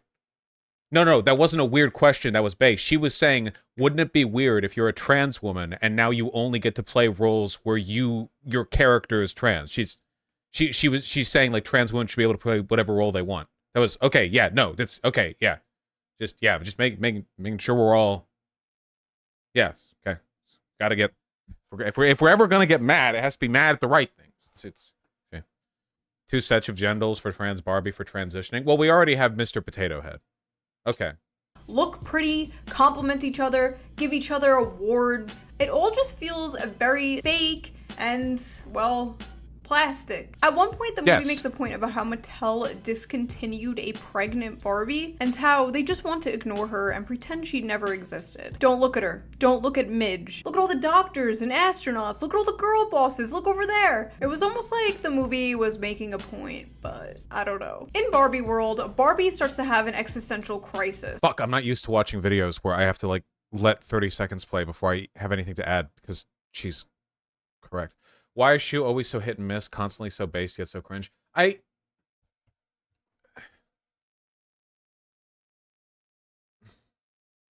Fuck, it's gonna happen again. Oh, fuck, this is why we don't talk about Shu anymore, guys. This is why we stopped. It's because when you guys criticized her, you would go overboard, and then I would have to spend time defending her, and then people would get mad because they would think I didn't have anything to criticize her over. She's acknowledging that the point was made. Oh, fuck, this is a bad idea. Oh, God. Oh no. Oh Christ. Okay. Abort. No, we can't stop 6 minutes in. We can't stop 6 minutes in. We haven't even gotten to the central argument. Because she notices she has cellulite and flat feet and starts to have thoughts about death. She finds out this is happening because the girl who is playing with her in real life is sad, so she has to go to the real world and make that girl happy. So in the real world, Barbie is immediately sexualized and catcalled, and she even gets sexually assaulted at one point. But Ken, coming from a world— She was going to make the point they overlook pregnant Midge because society is now looking over women in favor of queer folks. No, I think that her point is the opposite. The reason why, okay, the point is that Mattel in the movie is corporate and cynical, and the reason they don't have Midge as a Barbie, the pregnant Barbie, in movie they say because it's weird. And I think what Shu is saying is that this is meant to reinforce the idea that Barbie Land is plastic and fake, because you have all of these women who are like 20 to 30 years old, living their perfect dream pink house lives all the time, nonstop, and something messy and complicated, and let's be real here, pretty important, like pregnancy, which is, again, let's be real here, a pretty big part of our conceptual understanding of womanhood, is weird. I think the point is like they're trying to keep everything plastic, and I think she recognizes that. That's my guess. I don't know. Maybe I'm wrong. World where he didn't get any attention and was constantly fighting for any kind of attention, was loving the attention. Ask any man the last time a stranger complimented them. Men remember like every single compliment they've ever received in their lives. True. I know the men watching this, there's always that one compliment that sticks out in your mind. Maybe some lady complimented your shirt or your hair. And Ken is amazed that people are realizing that he exists. So clearly the movie is highlighting the isolation and loneliness men experience. Clearly. While Barbie is off to find the girl who is playing with the doll version of her, Ken basically gets red-pilled by a right-wing Little Dark Age edit showing the glory and triumph of men. Don't Presidents, copyright rock stars, me! Wrestlers, mini fridges, and horses. Don't And copyright then me! he learns about the patriarchy. Oh my god, is that the patriarchy? Ken reads all of this feminist literature, which tells him that men are in charge of everything and rule everything and can get away with anything. And the movie itself never really goes into anything else about patriarchy, so I guess that's what patriarchy is. So Well, hold on. It's supposed to be Ken's understanding of patriarchy. That's why he gets obsessed with horses. The point is that he has a very superficial understanding of the concept.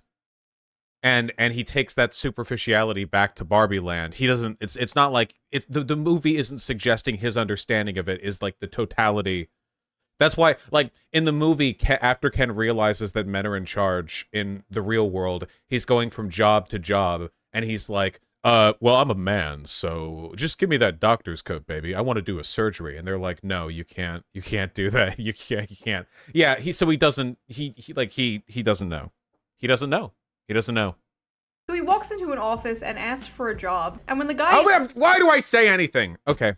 in charge is like, what are your credentials? Do you have any experience? Do you have a degree? And Ken is just like, well, I'm a man. Shouldn't that be enough? So clearly, the movie was showing how ridiculous the idea of patriarchy is. Clearly, Ken decides to bring patriarchy back to— Okay, we're on like 2 layers of irony right now. Fuck, this means I have to like backload my opinions. No, guys, can't you tell from the way she's talking? She's clearly using this to make a point later. Okay, God, fuck. Oh, thank God. To his fellow Ken, to free his fellow brethren from the Longhouse. Meanwhile, Barbie meets the girl who is supposedly playing with her. She receives a lecture from the teenage girl about how Barbie has ruined the world and actually is I'm free. fascist. You get like this full lecture right in the middle of the film. It's truly awful. You represent everything wrong with our culture. I hadn't thought about you in years, you fascist. This scene could have came right out of a Daily Wire skit. The little girl wasn't being depicted as the good guy here. She was being depicted as rude and ruthless and cruel for no reason, compared to happy, bubbly Barbie. The little girl is hyper woke. She calls Barbie, the main character, a fascist, and makes Barbie cry. There's also a scene where the little girl says, "Look, it's that nutcase woman," referring to Barbie, and then the little girl's like, "Oh, sorry, I mean reality challenged woman," which shows again, clearly the character is supposed to be like woke.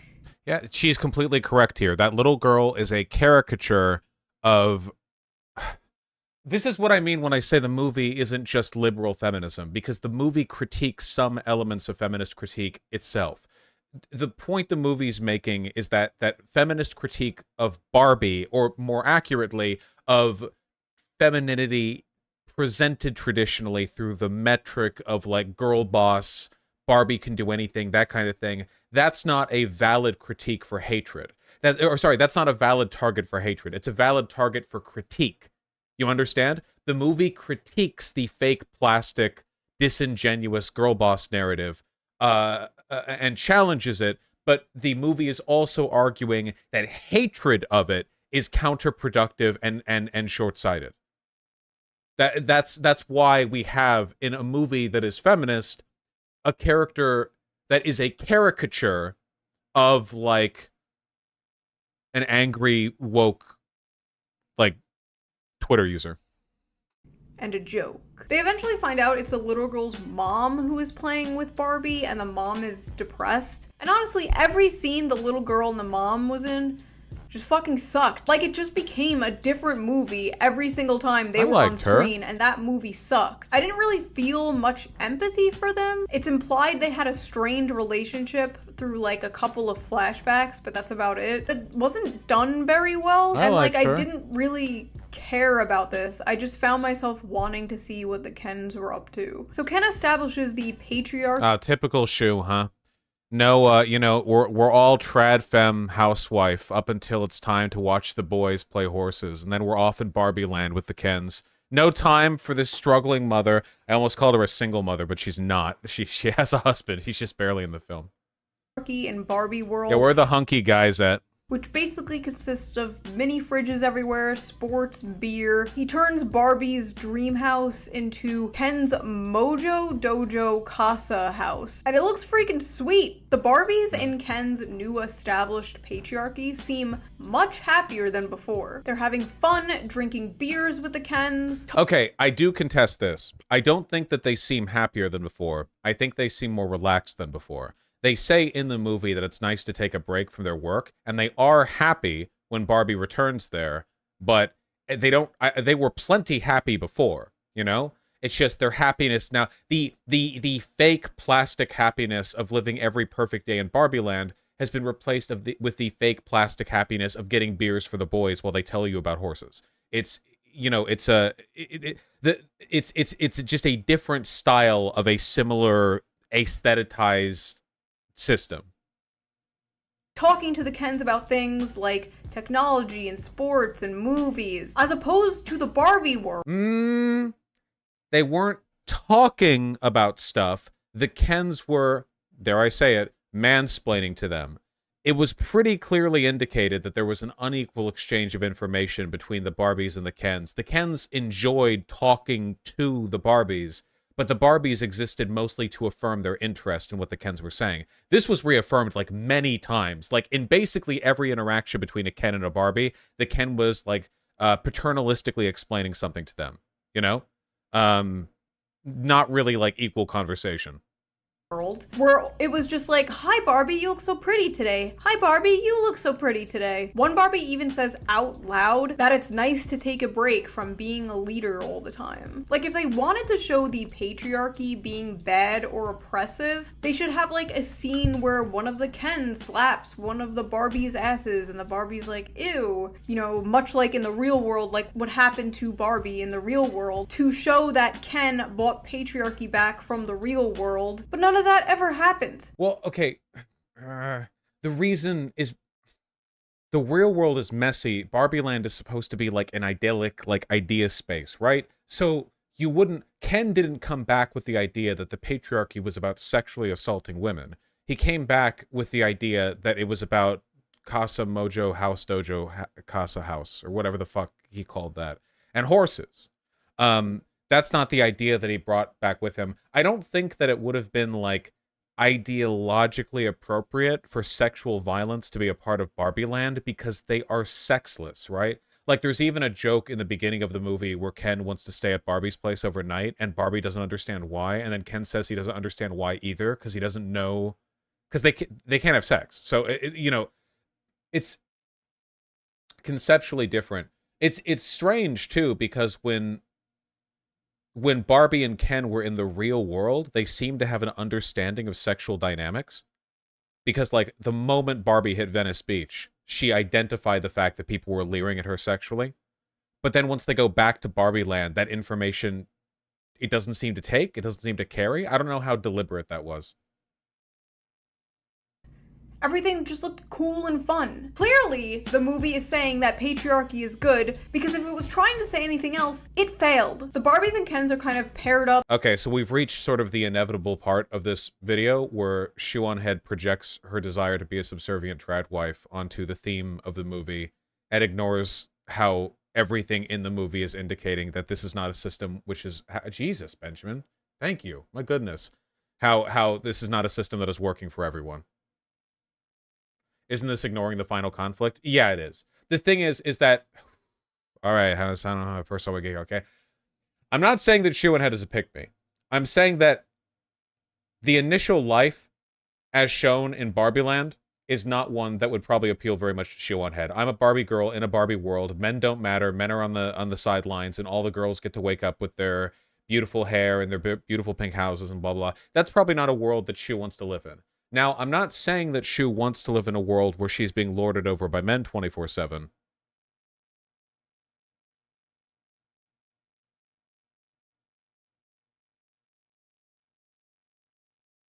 Okay, you guys know how sometimes when I'm on stream and I'm trying to make a point, and I get distracted from that point because I'm rambling about something that's clearly at least tangential to my sexual interests, and it completely skews the political message that I was trying to... It happens to lots of people. It would happen to you too. Up in these little, like, relationships. Like, even though it was the patriarchy, even though the women were seen bringing drinks to the Kens, everything still revolved around the Barbies. They're playing... No, that's not true. That's not true. The Kens literally, like, took over the houses, completely redecorated everything, took over the entire political system of Barbie Land. It was not still centering Barbies. Music for them. They're playing the guitar and drums for them. They're teaching them how to play golf. They're explaining their favorite movies to them. Oh, this misreading. Shoo, I really hope men don't always talk to you this way, okay? The time when they were explaining movies was when one girl said, deliberately to bait being mansplained at, I've never seen The Godfather, and the guy rushes forward, he's like, oh, can I spend 6 hours talking to you about it? The golfing, the point was women were pretending to not be good at sports so the guys could, quote, teach them how to. You are like deliberately reading over, like you got all starry-eyed when you saw the patriarchy stuff, and you are completely reading over like all of the explicit text of the film that indicates that this was not... The reason everything was still about, like, the Barbies in your description, it's not because it really was, it's because the Kens were obsessed with proving themselves to the Barbies. But that's not a deviation from patriarchal logic.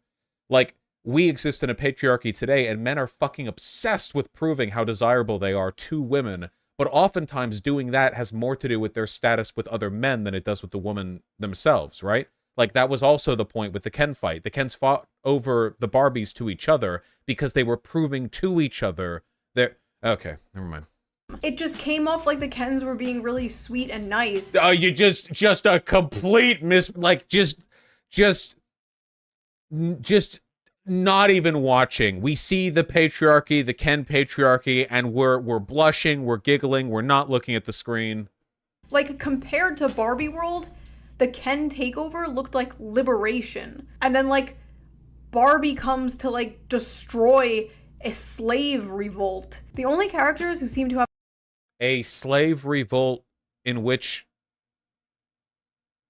the slaves were the Barbies that controlled the entire society, and they revolted from slavery by being made subservient. I'm sorry, this is like a super cucked mentality here. the idea that, like, women need to be liberated from having political, social, and economic power by being subjugated by a bunch of guys who will explain The Godfather to them, like, yeah. Have a problem with this new She's saying the Kens were slaves, but she's saying it in terms of how it's better for the women. If her argument is that the Kens are the ones who are breaking free, then I agree with that. If the argument is that the women were, like, enslaved by their responsibilities and they were being made to have broken free, because if the criticism is that the Kens were the ones who broke free, and that Barbie comes and shuts that shit down, that's the point. The movie makes that point clear. Okay, let's just go on for a bit. established patriarchy is the outcasted Weird Barbie and the other outcast Alan. During Ken's takeover of Barbie Land, even in the real world, Ken's Dojo, Mojo, Casa House playsets were like selling off the shelves like hotcakes. And he was becoming a more popular toy than Barbie. Will Ferrell, the CEO, for some reason has a problem with this, that he's like making a lot of money off Ken, because like the CEO's like, no, we're supposed to be about girl power. Yeah, okay, Mattel. I think this movie suffered a lot because like they couldn't actually make. So that I've seen a lot of people argue over the meaning of that, and my personal interpretation is that Will Ferrell as Mattel's CEO was profit oriented and insincerely feminist, but still had a kind of emotional attachment to his idea of what Mattel was supposed to be. Like, he was insincerely feminist, but he didn't think he was insincerely feminist. He thought he was authentically feminist because he has an investment in the existing brand image of the company. So in that sense, he's kind of locked in on at least the aesthetic of feminism, but he's obviously not personally feminist because he says lots of misogynistic shit throughout the movie, and the movie, like, indicates that, you know? Mattel the villain. There was no like actual villain or threat in this whole movie. Like there was never a time where you feel like on the edge of your seat. Oh no, are they gonna make it? Like what's gonna happen? There's like none of that. But this is true. I would argue that the movie doesn't really have a villain in the traditional sense. I mean, social villain, I guess, but not really a person. Ken doesn't act as a villain. Oh my god.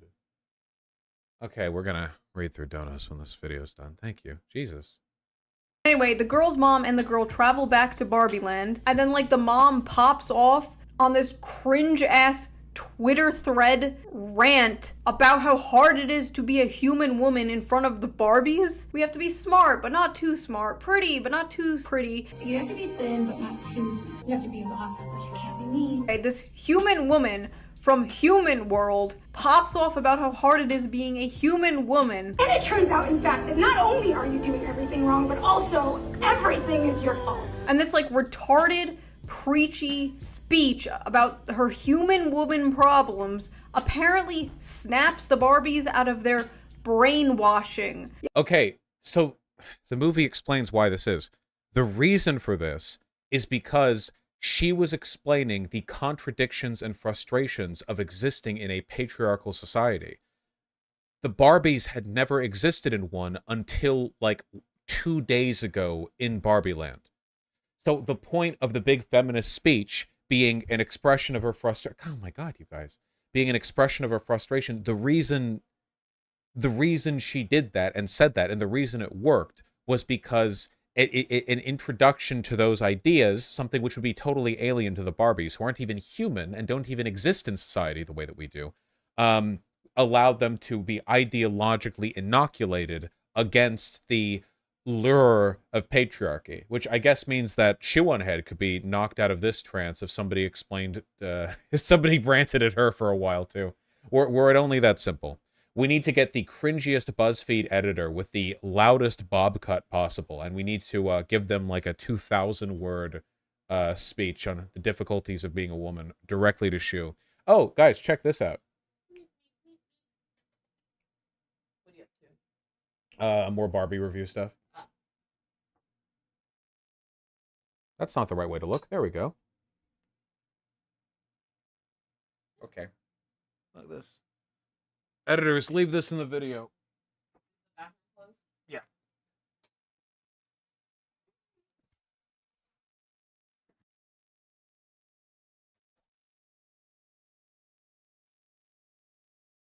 Look at this little guy. Look at how wiggly he is. He's so wiggly.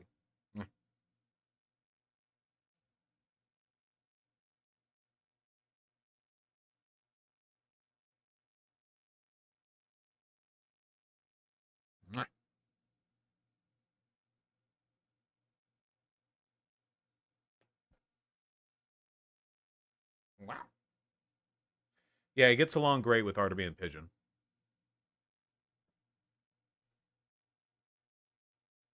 Okay.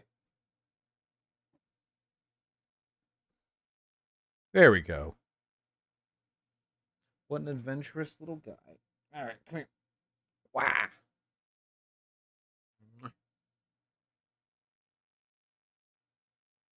He just woke up, so he wants to Zoom. All right. What are we doing? Not yet, Logical Pretzels. Yes, that's right. The Barbies weren't having fun with their Kens.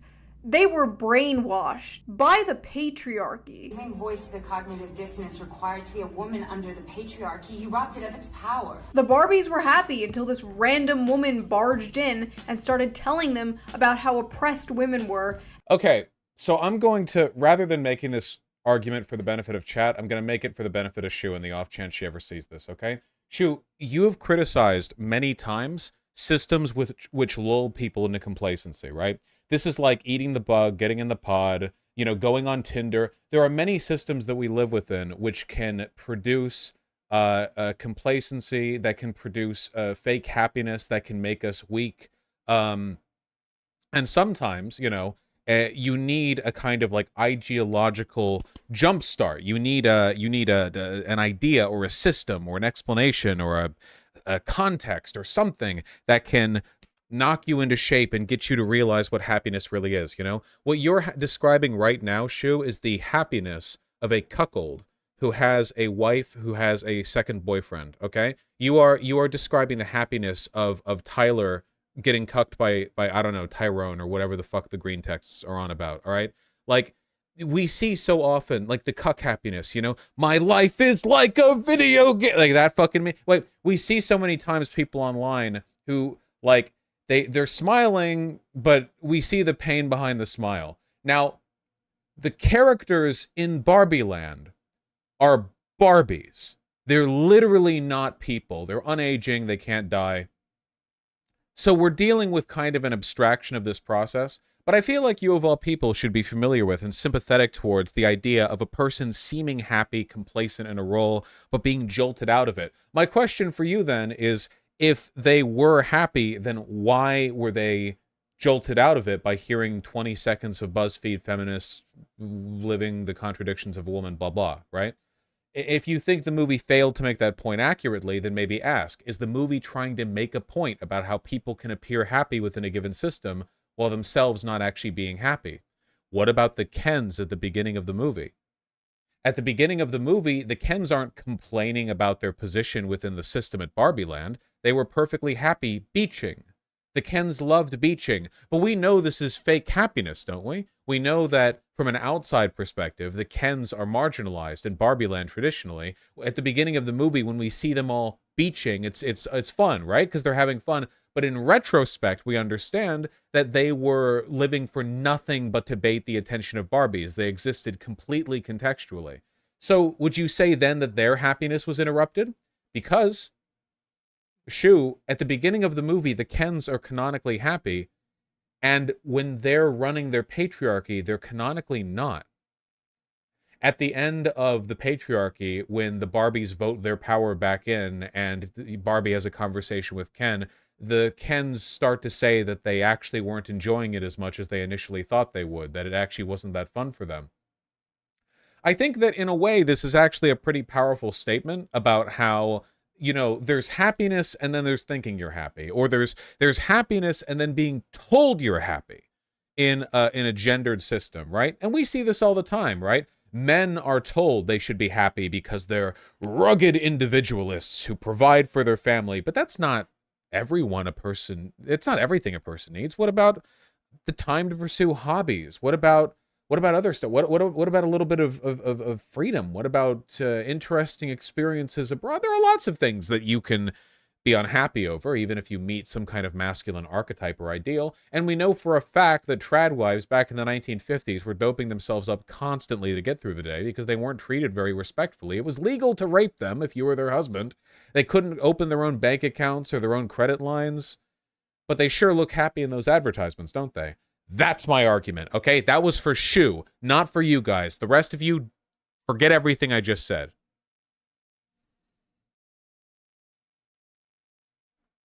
And how actually it's really hard being a woman. Clearly, this woman is a metaphor for college. At one point during the unbrainwashing, a Barbie snapped out of it and was like, "Why am I wearing this dress? I would never wear this dress." And the mom is like, "Yeah, because you're a physicist." What? I couldn't help but think of like other girl power. Okay, to be clear, the reason that was said is because they're Barbies, and physicist Barbie literally just wears physician's clothing. That's the... They literally... Like, they're not humans. They literally just wear... No, okay, I will be charitable, and people in chat seem to feel this way as well. I do agree that that line has some odd implications. Because even though they're Barbies, they look like humans, right? So the implication would be, oh, you're not a dumb slut who wears these short skirts. You're a smart woman who doesn't wear short skirts. And I think that sentiment is bullshit. But I think in the context of the movie, it was, she was also wearing a maid outfit. Vosh Lamau, why would she wear a maid outfit as a physicist? To get fucked. Lots of physicist women do this. They put on a maid outfit so they can get fucking double-dicked, triple-dicked.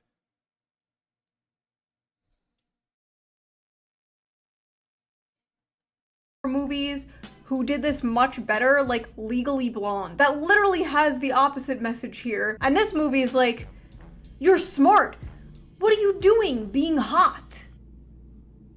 Hello? Women can do everything. I don't think that was the explicit argument of the movie, but I can understand where she was coming from with this criticism. Except want to dress sexy and be submissive to a man, or get along with men in general, or else they're just brainwashed by the patriarchy. No.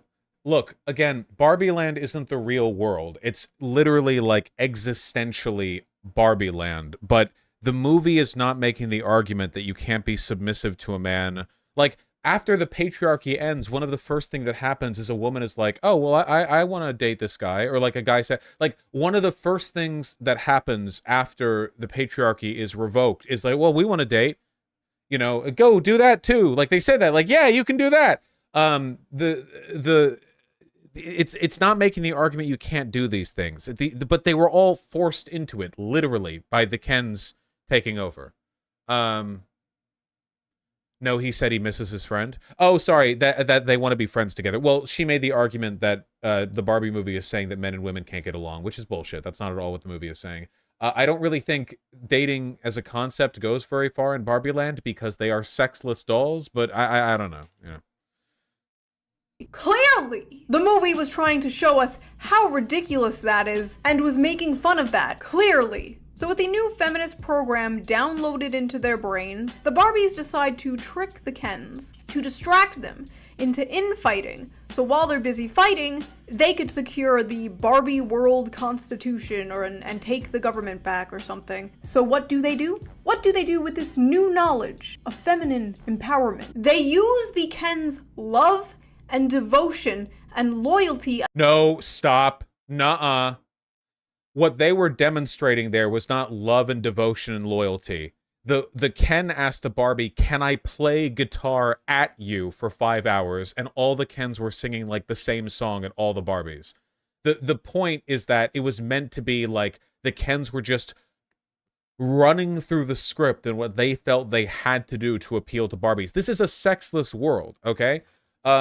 I don't think it was a Wonderwall bit. Yeah, exactly. It was not an expression of like, okay, if that was an expression of love and devotion, then everything every guy at a frat house ever did to get a girl's attention is an expression of love and devotion. Like, really? Playing guitar at a campfire at the beach? Like, no, come on. There was at no point did the Kens under the patriarchy make themselves emotionally vulnerable. In fact, there was essentially no emotional engagement between the Kens and the Barbies, which is a critique of patriarchy. The Kens were constantly proving their value as males to the Barbies, and the Barbies' job was to giggle and laugh and look pretty. The point was that there wasn't. The engagements were superficial and shallow because that was the system that Ken brought back.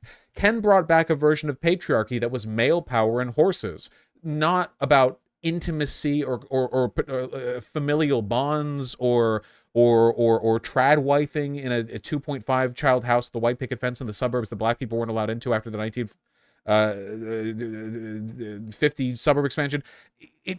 The system that was brought back was not one which afforded loyalty and love and so on and so forth as a mode of engagement, as an ideology. What are you, why are you guys eyeing me? What the fuck are you talking about? You really don't think you could make critiques of, like, white suburbia development of Barbie Land? Okay, never mind. Against them, and trick the Kens into thinking they are cheating on them with other Kens, clearly showing that women will be brainwashed by feminism to destroy monogamy. Clearly. Okay. There was no monogamy, and they weren't cheating on them. They can't have sex. They were being have guitar played at them, and the Barbies giggled and went over to talk to another Ken. But that's all they do. They talk. The only thing Barbies do under patriarchy is giggle and listen to men do things at them to prove their value as a man. There's no emotional engagement. There's certainly no sex. Yeah, they're not even really in relationships. The Kens and the Barbies just pair off as like a default mode of gendered engagement. It's yeah. Now, while the Kens are busy infighting, the Barbies get back into power, historically, how fascism takes over, and they go right back to living their girl boss utopia. The movie just showing that feminism is doo-doo, and not about equal rights. Greta Gerwig, you genius. Even I wouldn't Fuck, I lost track of how many levels of irony we're on right now. Have come up with such a brilliant movie. Ken learns that he doesn't have to rely on Barbie. He could be his own self and have his own personality outside of Barbie. Basically, like, he just learns to stop being a simp. But what's funny and yeah, though keep in mind, the idea that men should define themselves in large part through their desirability to women is a component of patriarchal thought, and it's not one that really benefits men. That's the whole I am Knuff thing. That everyone likes the I am Knuff. Everyone on the right and on the left. Everyone likes I am Knuff, right? But that is a feminist argument, that men should exist without defining themselves entirely through women or appealing to women or whatever else, you know? ironic about this movie is, even though the movie is about Barbie, it's basically the Ken movie. Ken has the biggest character arc. Barbie doesn't even really have one until like the last second of the movie. I don't think that's true at all. I think that Barbie has by far the more developed character arc, and that Ken exists mostly to provide a kind of ideological challenge to the changes that Barbie is going through. I mean, yeah, Ken is great, but he is the supporting character. Margot did a phenomenal job, and you know, Barbie spends the whole movie changing. And then she's like, I don't even know who I am, and it's like, where the fuck did that even come from? The whole movie. She goes into the real world and she realizes that despite her thinking she was a representative of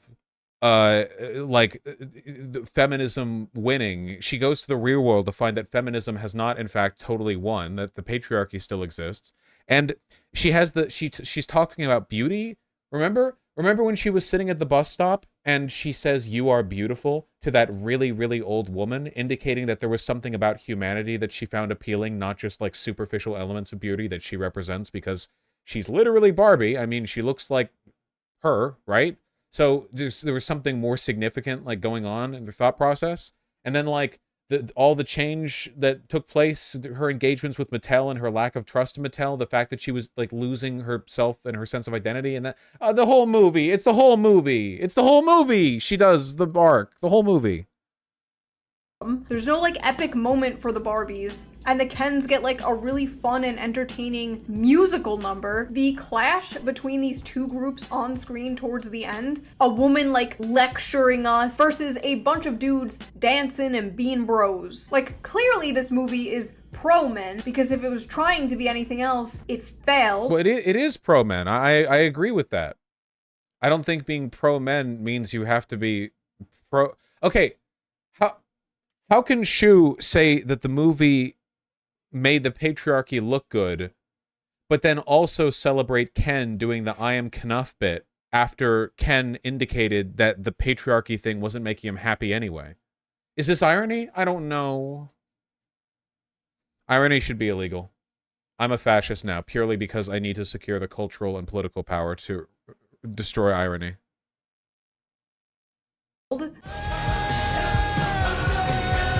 Don't copyright me! Barbie is the Matrix for women. Would you rather live in Barbie land, never age, never get cellulite, never cry, and just party all the time with your friends? Or live in the real world where everything is imperfect, you age, you get cellulite, and you cry, but it's real. And after That is true. That wasn't a misinterpretation. Not only is she correct in that, the movie also frames it that way, up to and including it being a Matrix reference. So yeah, Holding the hands of Ruth, the creator of Barbie, Barbie is overwhelmed with images of mothers and daughters. So Barbie decides to reject the blue pill, rejects the perfection, and rejects the matriarchy, chooses to stay in the real world, chooses to stay in the patriarchy, and chooses— No. She didn't go over to the real world because she would rather live under the... Okay.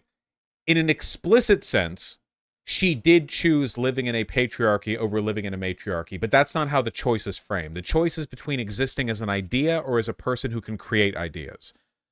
I'm not trying to suggest she didn't go to the real world because she wanted to escape female control and embrace male control, you know? Her attitude on that never changed or softened. to become human. So apparently, when she is turned into a real woman, she has now grown a vagina. So the first thing that she does is she goes to the gynecologist, because ladies, the apotheosis of your being is not motherhood. We got rid of that at the very beginning. I've already gone over this. I've already gone. This is my third Barbie review. It is your vagina. It is that you go to the gynecologist. The scene in 2001 Odyssey shows man could stop being a victim of nature and instead have power over nature. Copyright me. The little girls in the beginning show they don't have to be a victim of the patriarchy. No longer do they have to be confined to motherhood, to nature. They now have power over nature, and so they smash their baby dolls in the shadow of a towering pillar of Barbie, a towering pillar of Mattel, a towering pillar of capitalism. Clearly. Okay. First of all, them smashing those dolls has nothing to do with a rejection of nature. For two, this is a point in the movie. Mattel towering over all of them is the big Barbie doll. The movie criticizes Mattel. Well, not really criticize Mattel, more like addresses the fact that Barbie has not sincerely heralded this era of girl bossitude. And that we don't live in an era of like female control, which Barbie, like, I guess, implies through the dynamic in its marketing and blah blah. But it's not about rejecting nature. The point is, like, girls could only play with little baby dolls, but then Barbie came along and fixed everything. But then the movie happens, and the movie is about how Barbie didn't fix everything. And it seems like the solution at the end of the movie is basically that the presentation of Barbies within Barbie Land is not an appropriate metric for addressing these real world issues. One of the reasons why Barbie goes over to the real world. He contrasted with the ending of the movie. Oh wait, she might end up agreeing with everything I just said. She might. Oh man, that pisses me off so much. If she says, fuck. Where Barbie rejects her capitalist utopia created by Mattel. Fuck. God damn it, she's gonna do it. She's gonna fucking said what I said. Visits a gynecologist and embraces nature. No! Well, a little bit. Partially? The end scene with her visiting the gynecologist serves two purposes. One of them is comedic and one of them is thematic. The comedic purpose is obviously it's just funny to have this like 5-minute long like acceptance of death and moving into being a human, and then like, so well, what do you do now that you're a human? Well, it's a Barbie doll, and now the Barbie doll's a human, so time to get that pussy check. Okay, that's comedic. And thematic, yes, having a sex organ is a human feature, certainly relative to Barbie Land, right? Relative to the environment she came from.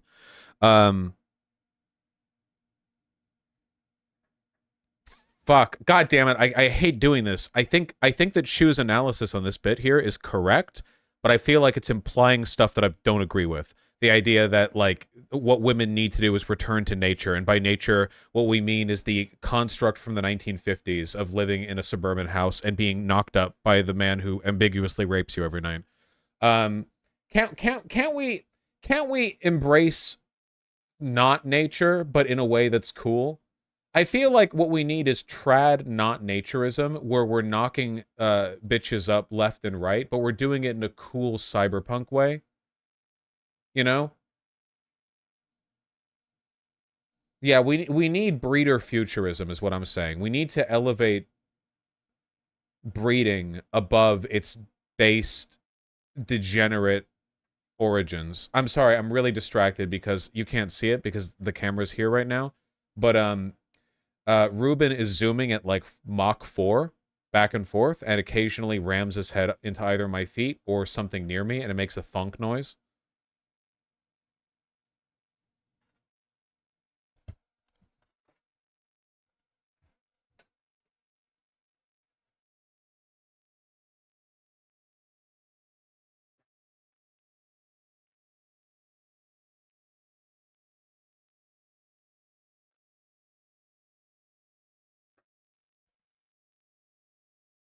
Okay.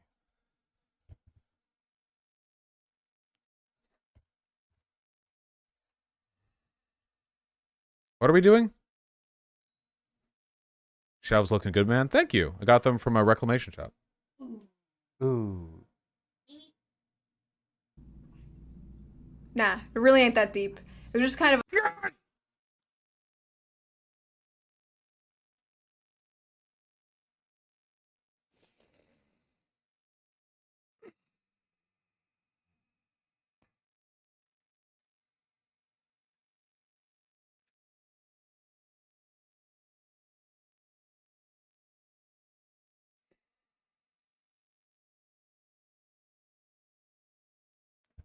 We can never watch a Shoe on Head video again. We can never watch one again.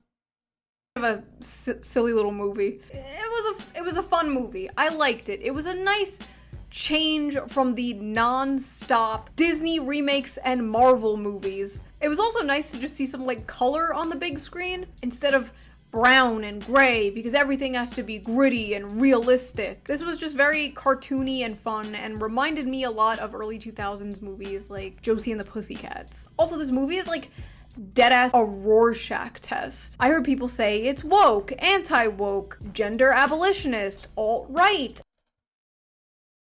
She watched my thing. She watched my fucking thing. How many outspoken gender abolitionists are there? I explicitly said that the movie has a gender abolitionist bent. She saw my shit. Fuck! Oh my fucking god. I got outsmarted. This whole fucking thing. I got outsmarted the whole... She knew I'd watch it. She's watching right now. We have to leave. We have to get out.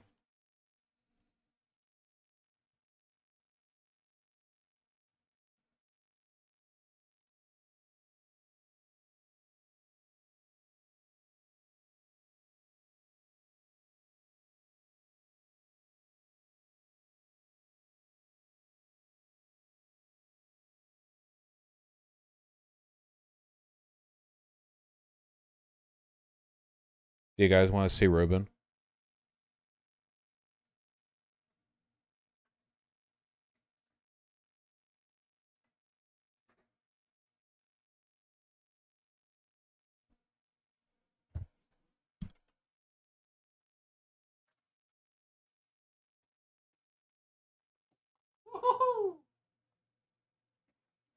headbutt in my hand.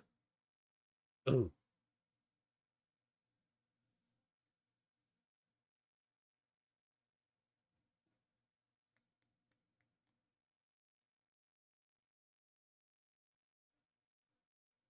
Yeah. Eat the foot.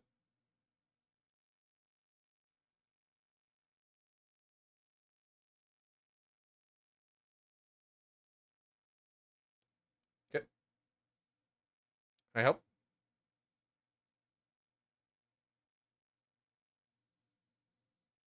Can I help you? Can I help you?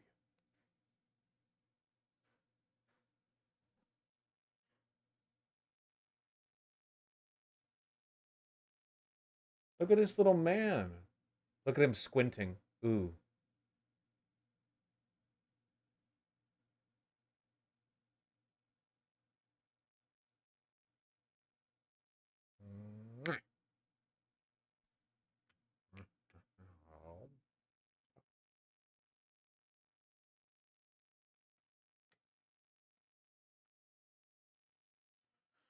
Well, now I gotta clean my glasses.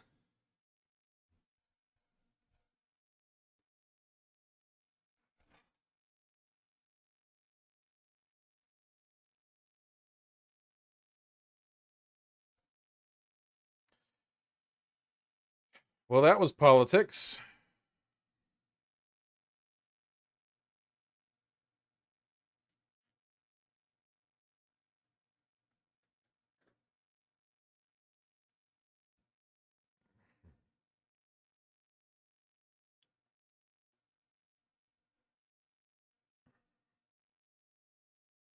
There we go.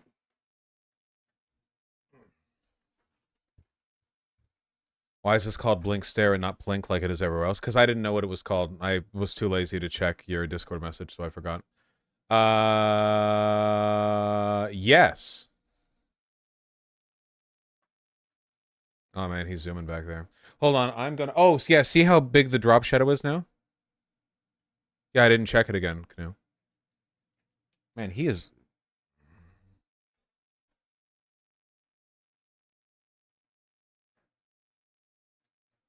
losing his shit. Yeah, we have donos to read. Should we save the donos for the end of stream?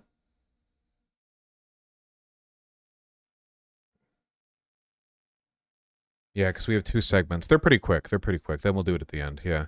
Stream's going to be a little bit short today because I have almost solved a big problem. I have gotten closer to fixing my sleep schedule. I was able to fall asleep last night at 1 a.m., which is pretty good for me, and I woke up at 9:30, which is great for me. And I actually felt pretty good today. Feel pretty good today. So yeah. Jesus Christ. You know, he's zooming back there. He's zooming that. You want to hear something cute? You know, normally with new kittens, he's in one of my shoes now. My slipper. He's got his head in it. He has crammed his head into, he is a foot. You're a foot. Ooh, foot baby. What was I saying? He just headbutted my AC. We've been keeping him in one room at a time, but he kind of got us. You know, because the last Evan Rex kitten that we had was Danil, who was brain damaged, so he wasn't that agile. And Ruben over there is plenty agile. So we have a door open, but we, like, block it off by putting a big, tall box so he can't jump right over it. And Vermin got up earlier than me today and was brushing their teeth and realized that Ruben had escaped from their studio by being jump scared by Ruben sliding out from underneath the sink in front of them. Like there's like this little gap underneath the cabinets, and he just like right between their feet. Just fucking FNAF jump scare. So yeah, we can't contain him anymore without actively just closing the doors, which we don't want to do, because it's good to let them run around. Even when they're really distracting during stream. Jesus. Yeah. Okay. Lois Lane time. Yeah, we'll do that, and then we'll do the yeah, we'll do that, and then we'll do the Elon Musk X. Hold on one sec. Let me find it. All right, that was quick. Okay, I can't show all of this because it's obviously copyright, and I am a live streamer, so I can't selectively edit clips in a way that gets me around the DMCA guidelines of YouTube. But I wanted to talk about something that's left a lot of people rather upset, and there's a reason for it. I promise it's not just because I'm interested in the media or have watched the media, because I haven't. I have not seen My Adventures with Superman. I want to, but I haven't seen it yet. I've only seen one clip, and it's this one clip people are upset about. So, My Adventures with Superman got a lot of traction early on for one major reason, okay? And the major reason it got a lot of traction is because it has a hot, highly fuckable tomboy is the term, that's right, GF Lois Lane. Everyone's been freaking out over her. I've seen nonstop thirst posting. I swear to God, you give a bitch a short haircut and everyone loses their mind. But I think she's cute. They're both cute. They're all cute, frankly. But people are losing their mind over her. That's great. Plap, plap, plap, plap, plap, etc. So people are hot. People are horny. Whatever. Great. That's fantastic. You know? I haven't seen the show, but an episode came out recently. People are upset, okay? People are declaring jihad against Lois Lane. They've been firebombing the studio that made this cartoon. Those are both lies. They're just upset online. So here's why. It's a clip. I can't play the clip. You crazy? It would take like 2 seconds of this playing with audio to DMCA me. Are you kidding me? But I can click through it. So basically, this scene has happened in many Superman stories before. It's not new. Lois Lane is confident that Clark Kent is Superman. But Clark Kent won't admit it because he's concerned that she would out it because she's a journalist, right? So basically he's like, no, I'm not. No, I'm not. And she's like, yes, you are. Yes, you are. Yes, you are. So Lois Lane does what Lois Lanes love to do, which is kills herself. No, she jumps off the building so that he'll save her. There it is. Okay. So right off the bat, this left some people feeling weird, which is strange to me because Lois Lane does this in like every adaptation. Seriously, like every story with Lois Lane, she does something. She's crazy. She does something. Lois Lane. A lot of people. Okay, sorry. I have to. Lois Lane is insane. This is a consistent character trait of hers. Okay, she's insane. There are so many adaptations where one of her primary. A lot of people treat this like a crazy woman moment. I actually really don't like that. It's consistent with her character. It's not a woman thing. It's just she's crazy for the scoop. She's a journalist, right? Whatever. Okay, you know. So some people thought that was weird, but then people get real upsetty spaghetti because Lois gets upset with Superman, saying, "Oh, you betrayed me. You lied to me. You didn't say you were Superman." Superman is like, well, I did this to protect you because you would have outed the story, and if you outed the story, it would have put you in danger because we worked together, blah, blah. But she's upset. Upsetty spaghetti, fake drama. Does anyone remember this happening in Invincible? You remember Invincible, the cartoon? Right. Similar setup that you have going on. The main character is a superhero. Very strong, very cool. He's got a, can I say it, smoking baddie of a GF. I think that's fair. But then he reveals that he's a superhero and she gets upset because he was lying to her because, as is always the case with superheroes, you know, he would like show up late for a date and he'd be like, sorry, there was a homeless guy in the subway who was being really crazy, blocked up everything. And in reality, he was like saving the world on the other side of the planet, you know. It's been known to happen. Weirdly, in Invincible, in the comic, I mean, the Invincible comic, which is about yay tall, real big, very, very big. In the original, and I've read the comic. I've read the Invincible comic. In the original, the girlfriend is she's white, by the way, woke agenda. Am I right? But also, She thinks it's awesome that her boyfriend is a superhero. Like, her reaction is, oh, my boyfriend's a superhero? That's awesome. I thought you were a drug dealer. I thought that's why you were showing up late to our dates. People got really up in arms about this back when the Invincible TV show aired. Here's a comparison. People are really mad online. I swear I'm getting to a point with all this. It's a very salient point. Ameliorate, okay? So in the comic, the white, non-woke girlfriend says, you really aren't a drug dealer. He says, you're really going to have to elaborate on that drug dealer thing. I'm confused. She says, my boyfriend's a superhero. He says, looks that way, and she smiles. That's nice.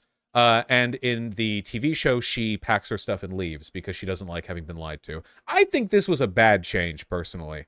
I think that a lot of people think they're doing this, like, female empowerment bit when the women, like, confront the guy. But what it actually always reads off to me is them being irrational, self-interested, and really short-sighted. If your actual response to somebody saying, yeah, I was busy because I've been saving the world and I didn't tell you because I thought it would put your life at risk, is, wow, goodbye, then I think that's a bit of a woman moment, a little bit in the public eye, a little bit stereotypically public to woman, maybe a little bit of a moment of women. You know, I don't like that. I don't think that's true. Also, I think most women, if they found out that their boyfriend was a superhero, they would just ask him to do stuff like pick her up during sex and jackhammer her harder, but not too hard, because Invincible is really strong, so he would kill her. But like harder than he was already. Yeah, and they did it again with Lois Lane. I don't think it was bad of Lois Lane to jump off the building. You know, I think that was based in Red Pill, personally. But her being, I can't show the clip, guys. I can't show the clip. I'm just showing you this frame of the video. But her being like indignant and betrayed after people, you know, after learning that Clark Kent was not being forthcoming about being Superman, I think it's dumb. So, all right.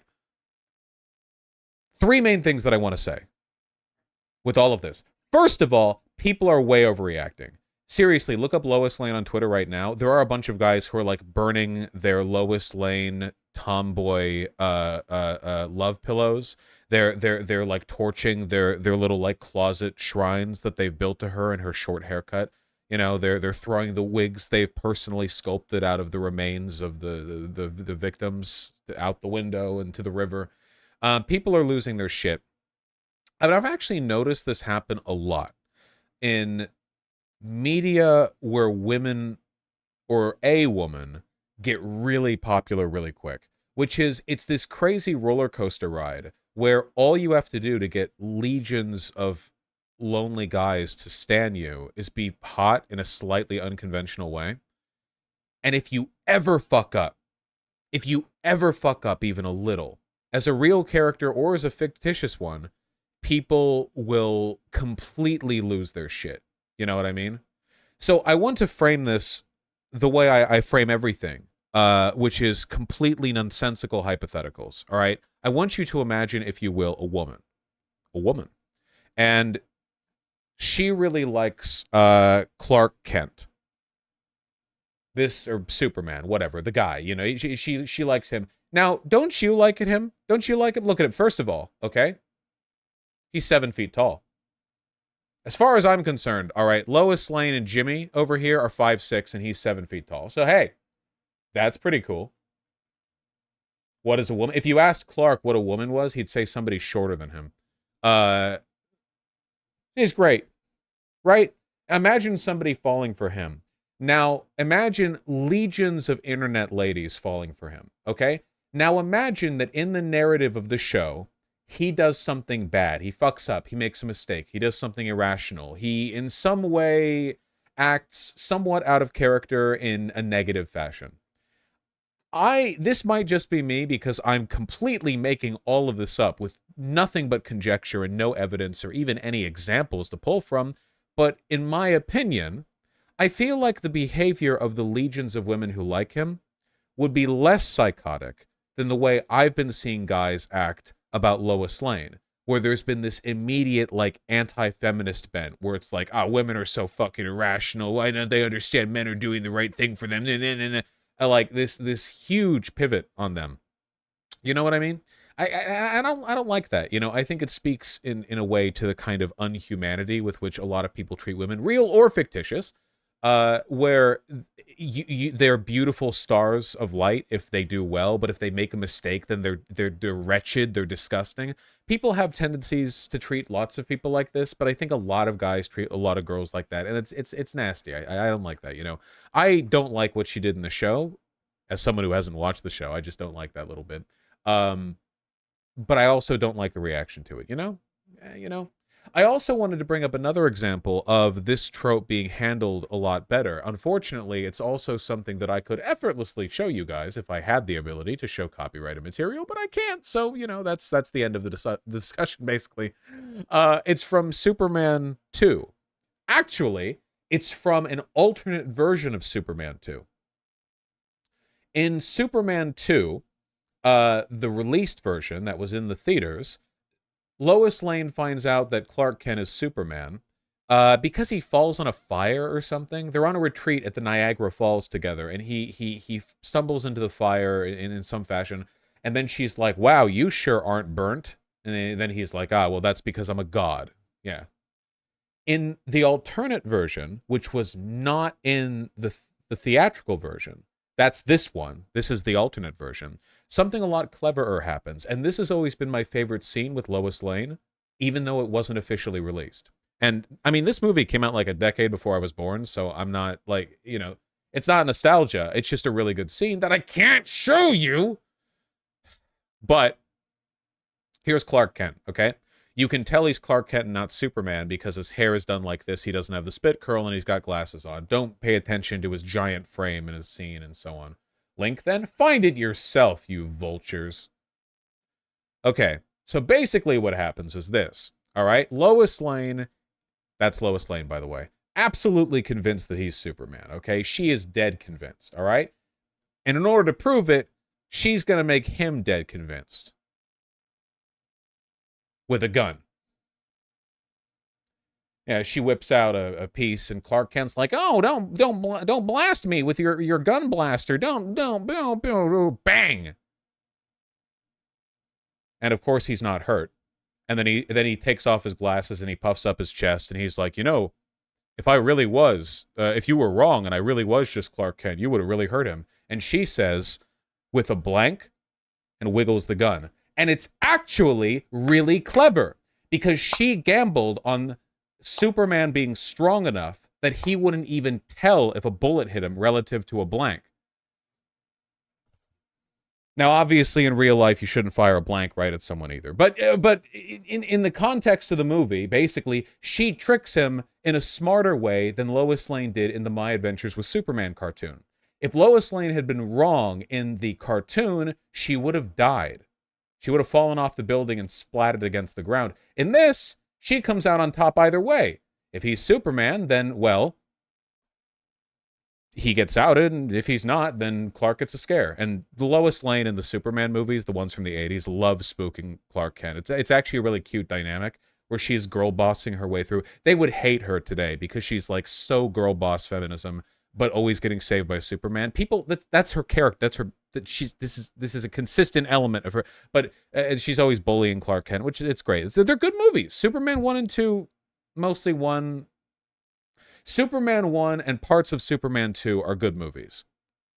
And I like that a lot more. I don't know. There's something. I don't think there's anything wrong or not feminist about Lois Lane being a character who's always getting saved by Superman, because the way it's usually presented is that Lois Lane initially gets saved a lot because she's reckless. Not stupid, but she's an investigative journalist. It's a cartoon world. There's lots of supervillainy, and she's always getting in trouble, skulking around corporate laboratories or military installations, and Superman saves her. And eventually she gets so used to being saved that she basically just relies on it. She's basically invulnerable. There was a scene I really, really enjoyed from the Warner Brothers Superman cartoon. I watched this growing up as a kid, like in the mornings, where there was one scene where Lois Lane gets caught by a criminal organization. She's like scoping them out, and she gets caught. And one of the goons is like, "Wait, shit, is that Lois Lane? The broad Superman always saves?" And then he bursts in through the wall and fucking kills all of them, or something. I don't remember. I don't remember exactly what he did. I'm sure he murdered all of them and their families. I'm sure. But I like the dynamic. I just I don't know. I don't know. Lois Lane is kind of a strange character, isn't she? Superman is kind of a strange character. Superman's been done wrong so many times and right just a few, I feel. And Lois Lane maybe even fewer times than that. And yeah, I don't know. I don't know. Earlier in the movie, doesn't Lois Lane do the jumping off a building bit? No, in the first Superman movie, she doesn't jump off a building. She falls off of it because she's riding a helicopter to the landing pad on top of the building, and it fucks up, and she ends up hanging from the edge and gets saved by Superman. Yeah, no, to be clear, I'm not dissing the new cartoon or the show or anything. I'm only saying that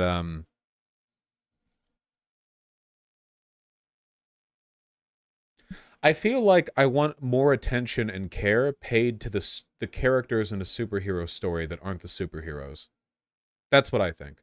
One of the best graphic novels ever is Kingdom Come, which is a story which is complicated and unnecessary for me to completely retell, but basically the primary character of the story is a human man who's asked to make a lot of moral judgments about superheroes. And I think that it's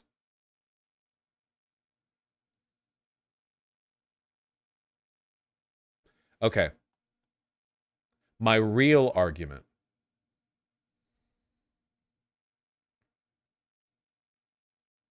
is that the Lois Lane in this cartoon is hot. I think she's hot and cute, and I like her. That's my real argument. And that's the only point I was trying to get at the entire time. That's what she looks like, and I think she's cute. I like the shape of her head, and I think her haircut is very flattering. And I think it's cute that she's 1/3 the size of Superman. I think that's cute personally. I think that size differences are cute in either direction because I'm woke, and I think she's cute. And that's my position.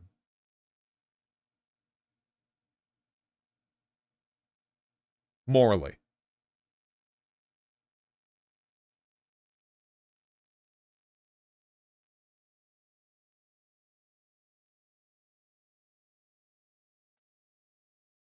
Nice.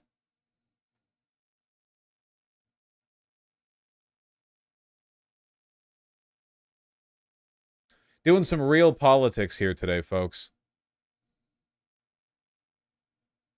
How did it work out in the Snyder films? I'm not watching the Snyder films. You predicted it so well.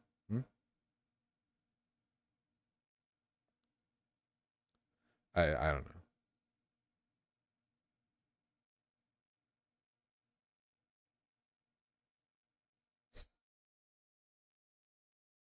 There's a scene in the show where she ogles his abs, which are visible under his shirt. Good.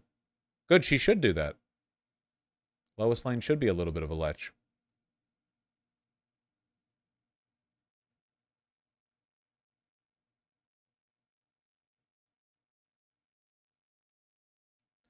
I have not seen the new Flash. I don't watch anything DC related, okay? It's all shit. I'm sorry. It doesn't have to be.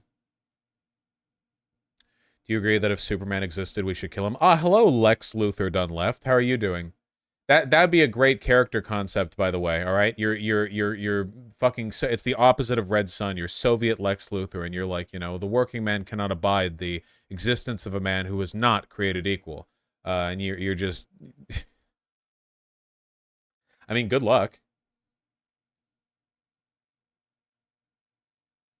Yeah, but that came out 20 years ago. Uclaria. You watched the Batman? Oh, that's true. I did watch the Batman. That's true. That's true. Haven't you literally made the argument that we should, though? I think that we should develop countermeasures. Listen, okay, I agree with the government in the story of the Justice League Unlimited, all right? I think countermeasures should be developed. However, if Superman is totally, like, morally on the, you know, he's doing good, then Yeah, I don't think that should warrant a death sentence.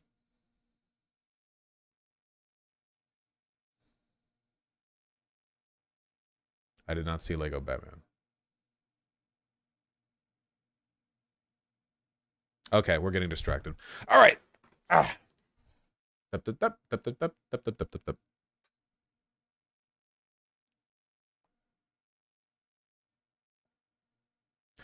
Yeah, this is another one of those unfortunate and inevitable byproducts of my, I guess, recurring cope that I'll stop covering Elon Musk unless he does something new that's really dumb and ostentatious and unbelievable. You know, like I need to be. I'm trying not to cover everything that he does. It's just he keeps one-upping himself, and I don't know what to do because I feel like I'm going to be stuck talking about him forever because it never stops being that bad, you know? Okay, so the shift from Twitter to X.com is continuing underway. They updated all of the app data on people's phones if you had auto updates, so now it's X on most people's phones unless you deliberately shut off auto updates, which I don't because I don't care enough to. And everything's bad. Evaluations are bad. Economists and financial advisors are saying he wiped out a lot of money. Branding is down. He's changed retweet to repost on some versions of the build. Apparently that's going to be going forward for everyone. It's a whole thing. It's all bad. It's great. And then he tried to tear down the big Twitter headquarters logo on the side of the building. Let me see if I can find that. If I Google Twitter headquarters sign and find just one that isn't the thing that I want to talk about. If I can, here we go. Okay? Ignore the arrow. Ignore the red retard low IQ YouTube thumbnail arrow, please. This is it, right? So Elon wanted this torn down because it says Twitter and not X. He took lettering off of it. There's been ongoing. He took off the W. And so he took off the W and then it says titter. Do you get it? He removed the W. That's why it was pointed at the W, because he removed it and says titter because he's 5 and the okay, it's so stupid. He wanted to do more, all right? But then the city of San Francisco intervened to stop him from continuing to mess with the sign because he didn't have a permit to do that because it's directly over a public sidewalk and he had to use like equipment for it. So he like so he tried to do this without checking it with the city. So he couldn't finish it because the city stopped him from doing it. And so then he's thinking, well, how do I do the whole X thing? How do I do the X thing, not the Twitter thing? So he got his buddies with some steel, some string lights, and apparently sandbags holding it together at the bottom. And he erected an X at the top of the building, in addition to the logo at the bottom, which is half deconstructed, but not entirely. And at night, it glows with the ferocity of the fucking Trinity test. It strobes right across from apartment buildings. That's strobing!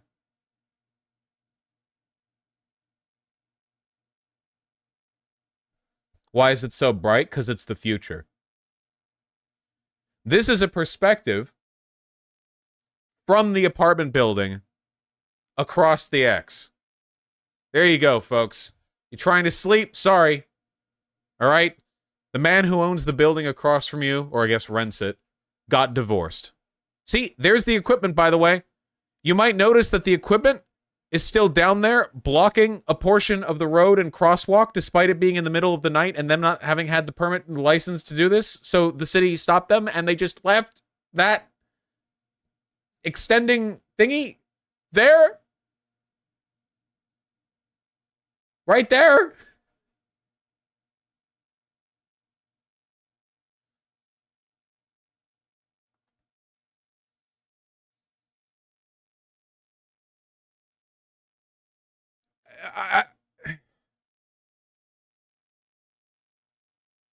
Aren't there laws about shooting that right? Okay, to be clear, I'm pretty sure that laws when it comes to stuff like shining a gigantic flashbulb into a bunch of apartment buildings are done on a local level. I don't think that's like a state thing. So I don't know the deal with San Francisco. I'm pretty sure that San Francisco will have some kind of ordinance referring to this because that is insane. I assume that people in the adjacent apartment building are going to be like doing a class action suit. I don't know. Check out his response to people in San Francisco being upset over this. Many have offered rich incentives for X, formerly known as Twitter, to move its HQ out of San Francisco. Moreover, the city is in a doom spiral with one company after another left or leaving. Therefore, they expect X will move too. We will not. You only know who your real friends are when the chips are down. San Francisco, beautiful San Francisco, though others forsake you, we will always be your friend. So he's wide with pride, okay? He's bright with pride. Look at that. God, that's hard to look at. Elon was blocking city inspectors too. Really? Twitter won't let city building inspectors check out the giant X logo on the roof of their HQ. Inspectors have been denied access for the past 2 days upon visiting to inspect the structure. That's great. That's really cool. I bet that's not a sign. Dude, there's going to be a strong wind, and it's going to knock this down onto the street and kill somebody.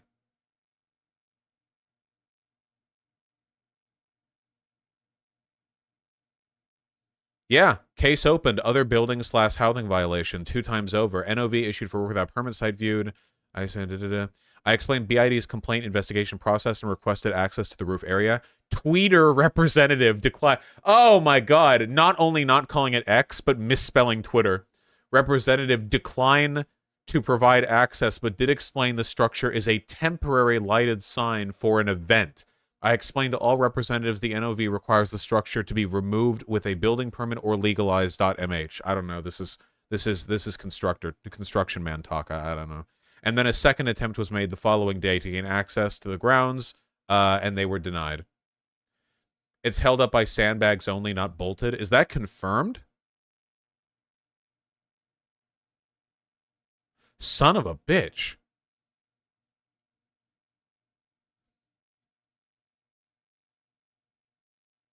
Yep. They literally just have it braced on the bottom with a bunch of sandbags strapped to the top.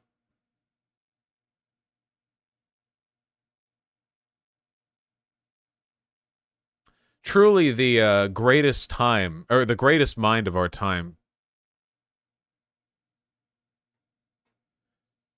Says who, Invictus? Can't he afford better engineering? Well, here's the thing, okay? You have to understand. Twitter doesn't have anyone left, all right? All of the old guard people who could make decisions are gone. There isn't like a core of competent people to make decisions anymore. If it's just a group of idiots, and all of them are yes men. If Elon Musk wants something done, he can't turn to a competent person and say, hey, can you make this happen? And that guy would say yes and make that happen. That can't happen anymore. There is no guy to turn to.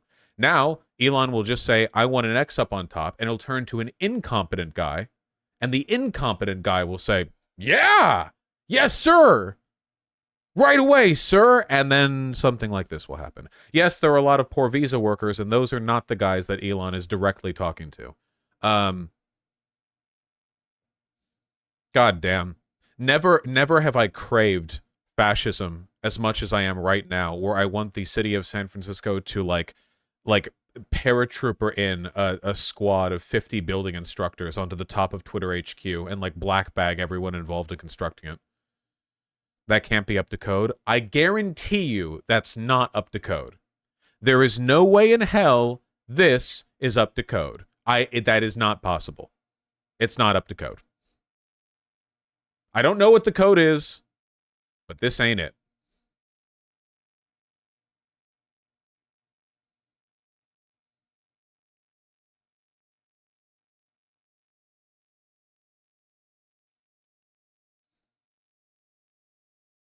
The notice of violation is a notice this violates code?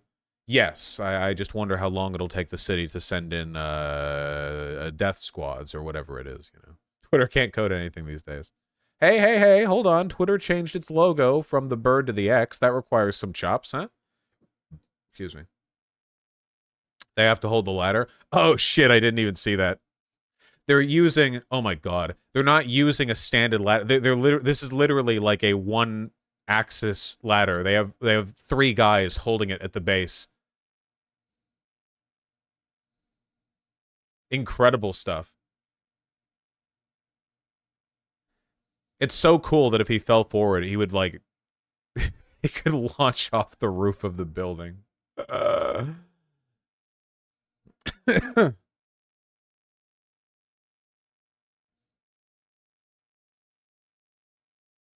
Oh, yeah, I saw this as well. Found a picture of our building's landlord in San Francisco, and it's the uncool teacher from Ferris Bueller's Day Off. He keeps calling the police about our sign. Wait. This is fake, isn't it? Wait, hold on. I saw this before. Wait, I saw this before and I checked and it wasn't real. But I forgot for a second, but now I remember. Is it real? Wait. Is it real? Is it fake and gay or is it real and gay? I thought I did the brain work before, but I might have forgotten. It's real! Never mind, I'm sorry, it's real. Okay. So he has illegally, with sandbags, erected a giant strobe X on top of the building, and he then posts publicly, my dumb landlord keeps calling the police about the code violations I'm doing. It's real. Here's it in the Twitter feed.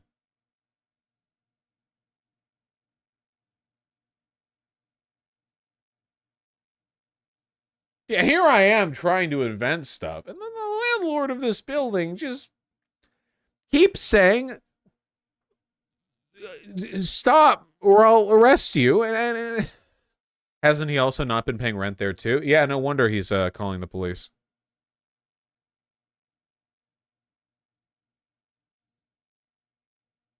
They are so fucking jacked, man. Twitter owes 3 months of rent to its Boulder landlord. Oh, sorry, this is their Boulder, Colorado office where they've been evicted. They were evicted.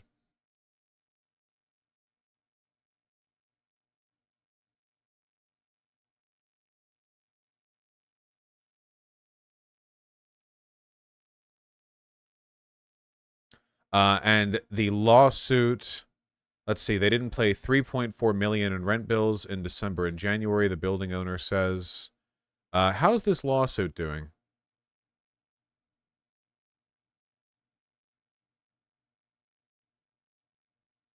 Well, the lawsuit, I think, is still ongoing.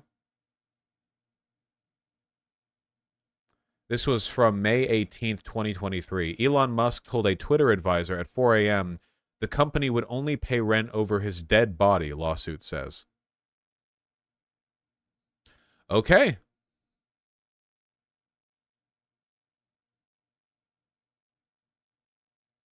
Maoist Elon Musk, I guess. Rare landlord W. Yeah, okay, screw fascism. I'm done with that ideology, all right? I'm back to being a landlordist, all right? Landlord rights. If in this particular instance it begets a funny outcome, that is now my new ideology. Where's that thing I retweeted? There it is, okay? This is my new ideology. One of my rentoids caught me raiding, quote, their fridge and started complaining. Sorry, bubs. My house, my rules.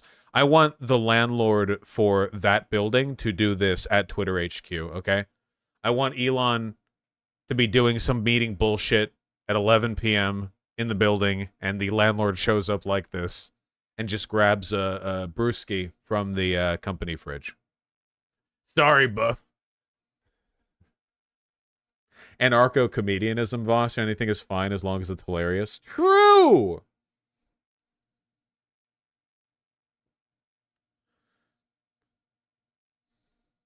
Elon was complaining about the Civil Rights Act with Ian Miles Chong the other day. Oh, yeah, I saw this. He was doing a bit with Vivek, that, like, really fascist Indian American guy. 100941.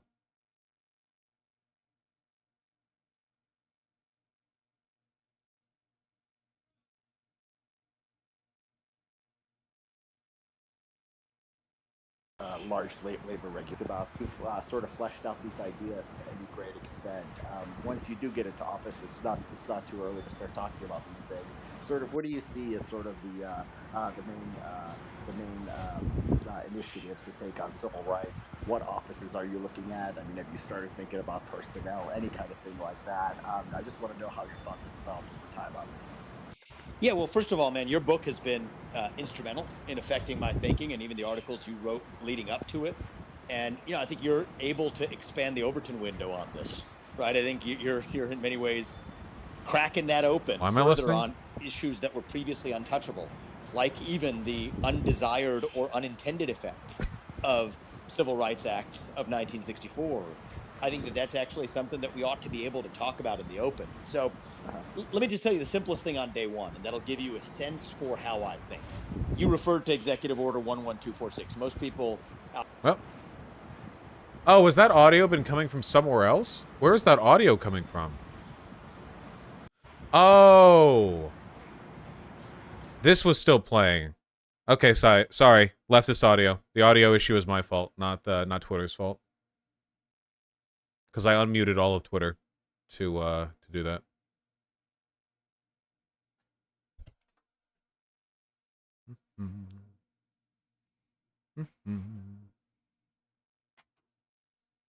Elon Musk has been using ketamine to treat depression, and it might cost him security clearance? What?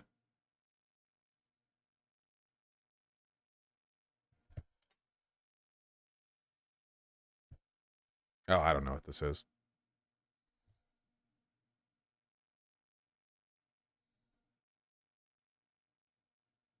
Are you gonna go over the kid who was killed by a police officer after tasing him on a highway and letting a car run him over? No. That seems kind of grim. I don't want to go over that, actually.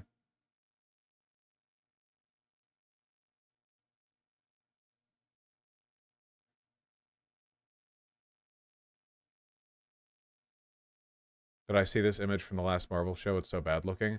The Secret War Marvel, whatever the fuck show that is, apparently has like an 8% on Rotten Tomatoes, so I don't think they need me to dogpile them as well. All right.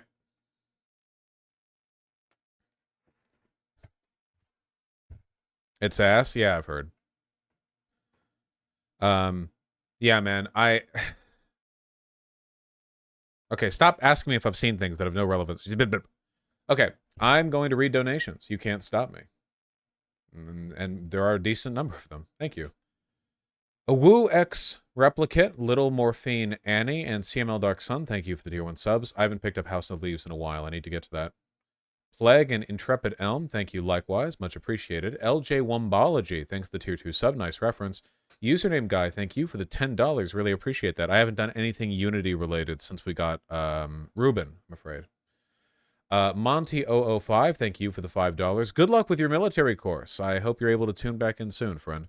Crafter, thanks for the tier 2 sub. And SKDOO, thank you for the tier 1 sub.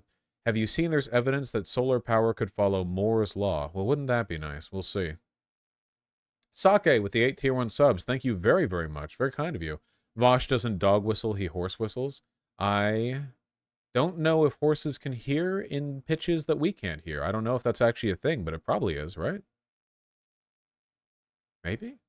Sake with the 4 tier 1 subs. Would cis women playing trans characters technically be trans face? You know, dumb joke aside, there actually is a real question. Like, people have argued over that, right? Because being portrayed by a cis woman as a trans character is flattering in the sense that you're bypassing the clockiness scale, essentially, you know. Whereas if audiences are constantly scrutinizing a trans actress playing a trans woman, you know, maybe that potentially leads to problems in terms of acceptance that otherwise wouldn't exist. At the same time, you know, I think, and my argument has always been, I think that we should recognize the fact that trans women, you know, I guess unless we're talking people who like puberty blockers, estrogen at 16, like, you know, the people who get like the young shit path, you know, trans women tend to be taller, tend to be this, that, the whatever, you know, and I think that that should be folded into a normalized beauty standard, as opposed to it being like, oh, well, trans women are beautiful because look, they all look exactly like cis women, because that doesn't, that's nice on film, but that doesn't really address the real. And I feel like that make trans women, like actual trans women, feel worse about themselves too, because then it's like, oh, well, yeah, we get to be beautiful when played by cis women or extremely passing trans women. So I can understand there being room for discourse there. People can be, you know.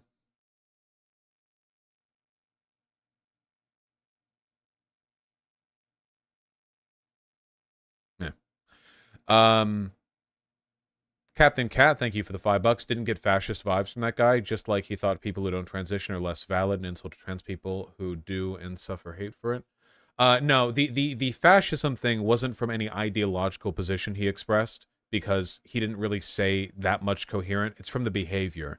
A sort of giggling, coquettish, disingenuous engagement with political positions while masking an underlying hatred towards the groups thus mentioned. It's not true scum behavior.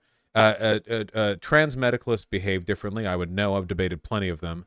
And people who are just like turfy or transphoby behave differently. There's something about the fascist brain that operates differently.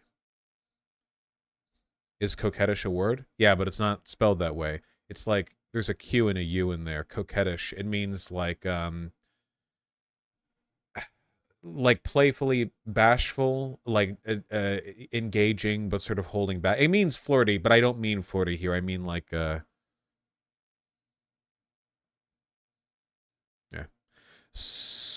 Swagador Dally, thank you for the tier 1 subs. I really appreciate those. Thank you kindly. Midwestern Polymath, thank you for the tier 4 sub. Been watching for maybe a year and a half plus, and I don't usually catch streams. Hi. Happy to have you here, friend. I really appreciate that. Thank you. Yeah, coy. Coy is a good synonym. I think it has a bit more meaning than that, but coy is a good synonym. Thank you, Midwestern Polymath. Okay. Nunya, with the $200.99 donation, thank you, said, after that last big dono, my wife joked that I should donate this amount, so here we are. Hey, if the wife's okay with it, then it's all good, right? That's your in. Thank you very much. That's incredibly kind of you. Seriously, like really, you're all insane. But I really appreciate it. Thank you. Exactly, Fortnite. Thank you very, very much. Jesus. It's not even much in the message for me to engage with narratively. It's just very kind of you. Thank you. My goodness. Nettle with the 10 tier 2 subs. Thank you. Jesus, thank you so much. Jesus Christ. What is up with you guys lately? I swear to God. Thank you. Nettle says, can we acknowledge the very 1950s clothes she was wearing? Geesh. A couple of things. Yes, there was a reason for that with regards to the narrative of the video. But two, we can acknowledge a couple other things. First of all, she just likes those clothes. And third of all, she looks good in those clothes. We can't pretend otherwise. I don't think there's anything wrong with Siwon Head, I presume, wanting to be stepped on over and over again by a guy forever until she dies. If people are... I've slept with women who are like that, you know.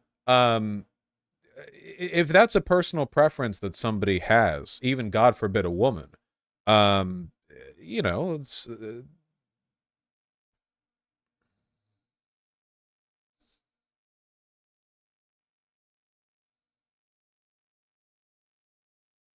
Did you step on them? I've never stepped on somebody for any sexual reason. The only times I've ever stepped on somebody is usually accidentally and on their feet. But I've been with those types, you know.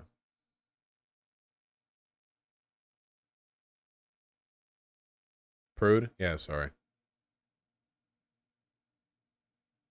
Leafar, thank you for the $5. The Mattel CEO being mad about the Kens selling more reminds me of the whole OG Teen Titans being canceled because girls were buying the merch, not boys. Is that true? Oh, that might be interesting to look into. You know, sexist merch reception expectations have led to problems in the past. I'll give that a look. That's interesting. Rug Shitter and not a pseudonym, thank you for the $5. God willing, Rug Shitter. XLR, thank you for the $10. Thank you, Vosh, for another amazing stream. Thanks. I'm looking forward to more of them in the future. Now here's some money. Thank you very, very much. Sake with the 8 tier 1 subs. Let's be honest here, Vosh. Superman 4 had Nuclear Man, who girl bossed his way through that movie as well. Sorry, I actually haven't seen Superman 4. I saw 1, 2, and 3, but I did not see 4. I didn't want to see 4 after seeing 3, frankly. And with the additional 8 subs, thank you. Jesus, guys. Thank you, Sake. When the X-Men animated series Intro X is less bright and intrusive than your X, despite it having a nuclear explosion, you need to Roblox yourself. Yeah, the outcome when the city finally gets access to that rooftop is going to be pretty fucking funny. Shadowhunting, thank you for the $5. Probably not, no. Thank you. And I'll only check the super chats where people have also been extremely kind. I don't know what's up with you guys, man. You're all being way the hell too kind to me. Appalachian Anarchist with the $20 and $2 in quick succession. Thank you. To continue my super chat theme, do you think our, leftists, struggle against institutional climate inaction mirrors Guts' struggle against the God Hand? It feels like an insurmountable fight, but I refuse to submit. You know what? Fuck yeah, dude. If fighting against climate doomerism and the climate apocalypse to you in your mind is like you being Guts fighting against the God Hand, then yeah. No, yeah, fuck yeah. No, fully fuck yes. Absolutely. 100%. Okay? But you have to take care of yourself like Guts, all right? Guts eats his greens and works out every day so that he can swing big sword. All right? You need to put the effort in to stay strong. Might be about time for another Berserk reread. That's a lot of my time down the drain, but who is it worth it? Yes. We are all the struggler. We all struggle together. I wonder if they're ever going to add a trans character to Berserk. Nice, Boblado. That looks great. Like, obviously not trans by our current understanding of trans people, but trans by an older understanding. Please, God, no, it'd be so offensive. Would it really, though? They added a trans character to Vinland Saga.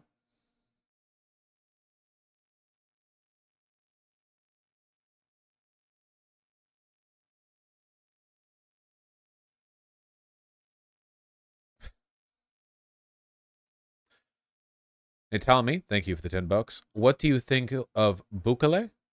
Bukil? Naib Bukele? Oh, that's right. I feel like I know a little bit about this guy, but not enough for me to make any definitive statements about him. I'm sorry, I can't really answer the question. I don't want to speak off the cuff, just half-remembered things. Gareth McDonald, thank you for the £5.50. Alice Payne, thank you for the $10 and $5 in succession. On behalf of the Council of Tran, I am here to review and grade this debate appropriately. We are watching you, Ian. You're doing well. Also, ironically, this caller is being pretty transphobic. Lamau. Okay, as someone who doesn't pass as much, I'd like to, this actually started to trigger me unironically. This feels really gross and invalidating.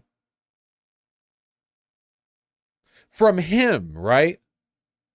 To be clear, because you trans people are so irrational and emotional. From him, not from me.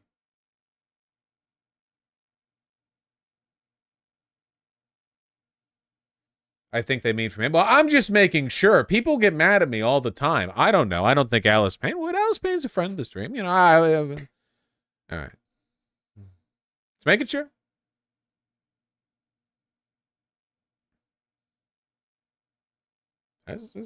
Oh, I see Alice Payne in chat saying yes from him. Okay, all right. It's just, you know, you crazy transes. You know, I don't know. I'm just, Just keep being cautious. Said in all caps, no, Vosh, I'm not mad at you. Ooh, woo. So that settles it. Right. Monkey Boy 107, thank you very much for the $30. That is really kind of you. I really appreciate it. And also, Benjamin Gilbert Liff. I probably pronounce that a different way every time. Thank you so much for the $200 super chat. That is incredibly kind of you. Vosh, please Google Hot Wheels accelerators. I did. I did you said it in a previous thing, and I looked it up. It's definitely very relevant to the events we're talking about. Not me trying to get you to talk about an abused fandom from Mattel. They're making us buy NFT toy cars for a chance to get a real toy instead of just giving us the toy car. Wait, really?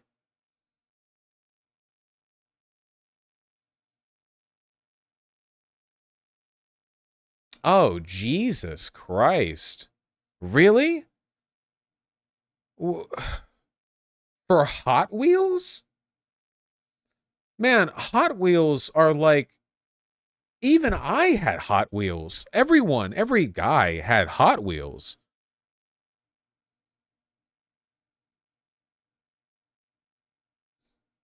You play with them physically. Why this branch into NFTs? Complete trading history with like a line graph of stonks going up as NFT prices have done. Jesus. People get... A lot of companies got sold the NFT vision by snake, like, marketing manager types, you know, like, hey, it's this new thing. But they're doing it now. Look, this was minted today. Oh, God. They even have rarity? Oh. This isn't like a flash in the pan thing.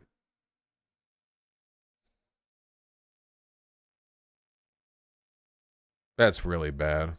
I thought NFTs died. They did. Sorry, Benjamin. That sucks. With the additional $10, thank you, Ben. Did Shu ever burn the bridge with you after the last video you made? Shu and I have spoken to each other a little bit, but it's mostly been, Okay, look, I'll say this much, all right? The last time that Shu reached out was to express sympathy for Danil's death, which was much appreciated. And I don't expect her to reach out any more than that. And I'm glad she did there. That was very kind of her.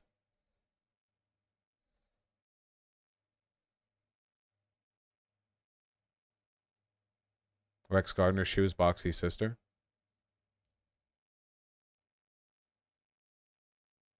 I was trying to think of a joke, but I mean, they do look very similar. I can't really get around that. Okay.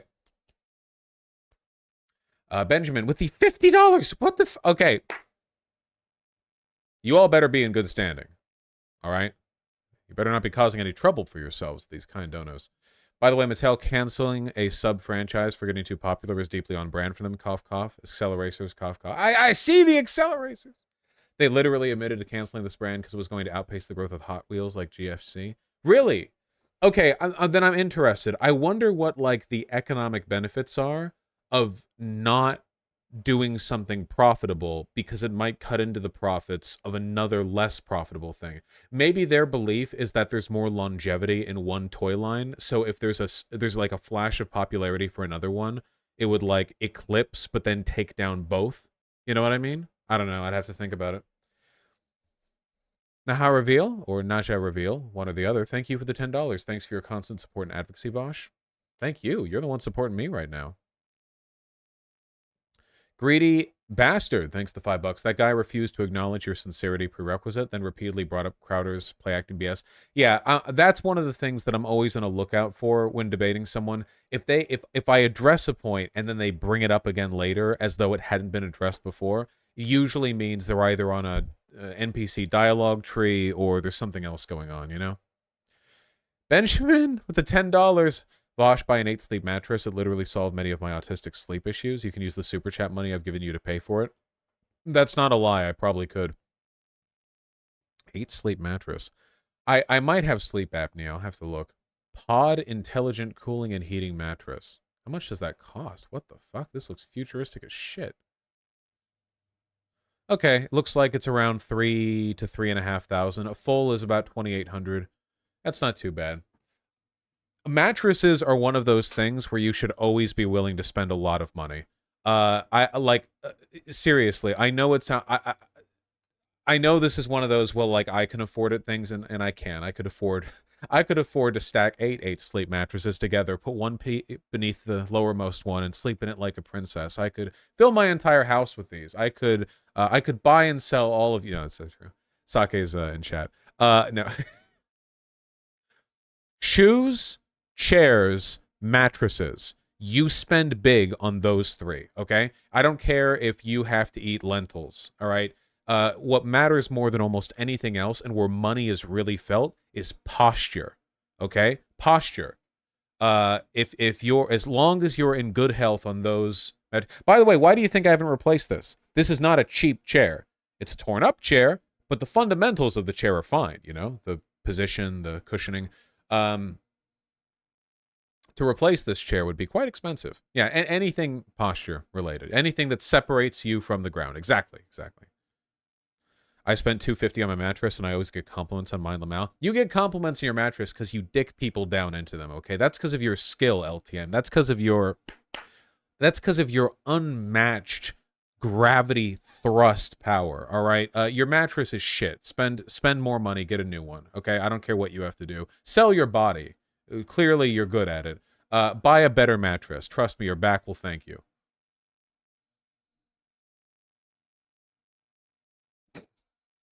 I don't know why I said all of that. I'm sorry. Max Asamo, thank you for the $5. Yeah, I'm gonna watch the Superman show and see how I feel, but I expect I'll like it. Colin Costco, thank you for the $10. I think you should watch the Justice League Doom animated movie. I think I might have. No, I think I saw the one with Darkseid. Yeah, I probably should. There's a lot of good DCAU stuff. Frantic Poison, thank you for the $5. I have not seen TJ Kirk and Dylan Byrne Ukraine debate. I'm sure that I would heavily agree with Dylan Burns. Dylan Burns has never been wrong on the Ukraine issue. Cooked Marachan with the 50 pesos. Vosh, Mexican presidential elections are next year. How do I convince my friends to go vote? Well, you have an anime character, it looks like, as your YouTube profile picture. So maybe find a shared anime character that you all like and convince them that that chick would want them to go to the polls, you know? I like I said before, okay? If thinking you're the struggler against climate disaster is what gets you up out of bed in the morning, then fucking do it, okay? And if thinking that improving yourself and voting and doing the right thing is what would make you fuckable to your favorite waifu, then do it, you know? Life is hard enough on its own. Let's not make it harder by not having petty, stupid, superficial motivations, okay? If you're at the gym and you're thinking like, oh man, holy shit. Oh man, if Tomboy Lois Lane was real, I'd be able to fuck her so hard with these guns. If that's what you're on about, if that's what gets you in the gym, fine. Seriously, fine. Life's hard enough, okay? Do what gets you going.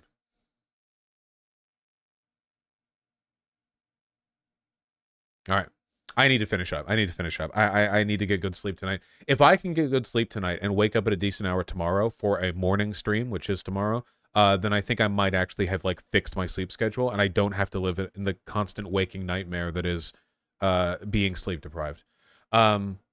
Rex Gardner, I think Ben Shapiro, I should say, would make a very nice Barbie. Monkey Boy 107 with a very kind $20. I'm doing just fine. I'm a Lockheed leftist. Good. Redistribute that well. Thank you. Benjamin Gilbert Lee for the $10. Thank you. I'm doing well. I have Hassan money. And boy, do I have stories I could tell about legacy institutions. I'm the only socialist in the room, and it's always a challenge. Oh, you're doing God's work, you know. It's easy to be a socialist college dropout smoking weed on a bare mattress in the, you know, in the sub-basement of your parents' apartment. Sub-basement of apartment. Fuck. That almost sounded good. I tore it up there. God damn it. What I'm saying is that every socialist should be a corporate executive. This is Not Here 14, thanks to 5 Canadian. Any advice for engaging / debating with my very right-wing MAGA supporting coworker / friend? Yeah, okay. I have a big, like, hour-long rambling video where I talk about how to pull friends and family and people close to you away from bad positions, I strongly suggest you take a look at it if you haven't. If you have, then that was my advice. I put it all into that one. I'm happy with that video. Super rambly, but, you know, I am rambly, so that's good. Sorry, by the way, with me, I feel like I'm rambler than usual today. It's I could still use some sleep. I have a big crate of 5-hour energy right back there that I've basically been using to supplement my lack of sleep, and 5-hour energy is good. This might be a habit-forming drug for me now. Okay, let me finish these last things. Dinoman at the 5. I have not seen it, but I plan to. I have to catch up on a lot of stuff. K-Cop with the tier 1 sub. Thank you. Rug Shitter with the $5. I just realized why the cryptocurrency I've been at IK99 is called mana. It's because superconductivity is literally magic. Communism is here. True. I hope you get your money back and more. And Loverworm with the $5. Yeah, in Superman 2, Lois Lane really isn't that angry with Clark Kent revealing that he's Superman. You know, she's pretty chill about it. Vosh probably has hair everywhere but his ass. Not at all, Hot Boy Toke. I'm happy to announce to everyone, including you, that I do in fact have a hairy ass. I don't know why I would shave my ass when my entire body is hairy. I just don't get that. See, when people act disgusted by that, that makes me wonder what's up with them. Like, do you actually think that like hair is unhygienic? Because that's fucked up, and also pretty misogynistic, IMO. Because guys get away with that, but like if a chick has some arm hair or armpit hair, people are like, yeah, you know, what are you talking about?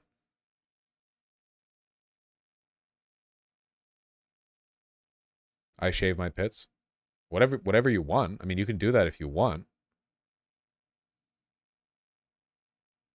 Nose, ears everywhere. Jesus. Okay, look. Oh, no, you're saying what everything is hairy. Yeah. Ass hair gets ripped out when you wipe, and it hurts like hell, though. That's not an experience that I've had, personally. So you guys know if you have a hairy... But the hair isn't on the asshole unless something's wrong. I think it's around the hair is everywhere but the asshole, and it doesn't matter because I use wet wipes like a civilized person anyway. Oh, you know who doesn't use wet wipes? You know who doesn't use wet wipes? No, you know what you do? You lick your butt because you're fucking gross.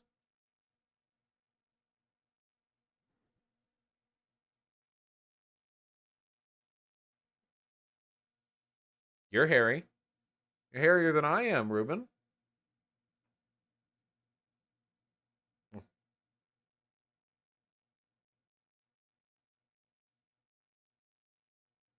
Here. Ooh.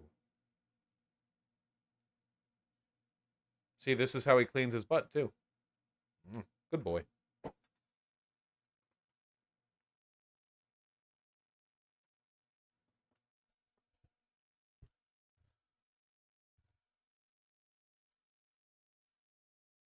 Vosh, question for you. Do you buy those baby wipes or go for the man wipes type of brand / products? Man wipe? No. Okay, the only thing you have to be concerned about when it comes to any kind of like flushable wipes is whether or not they're actually flushable, and 99% of them aren't.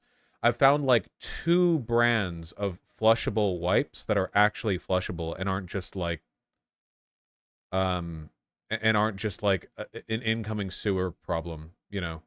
No wipes are flushable. No, there are some. There are some very specific ones. I'm not revealing my secrets though. Thank you. You'll track me down.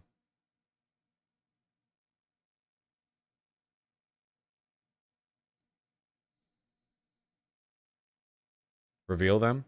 Well, the real reason I don't want to reveal them is because I'm afraid that someone's going to say that those actually aren't flushable, and then I'm going to argue with them over it, and I don't want to get in an argument over butt wipes, is the main thing.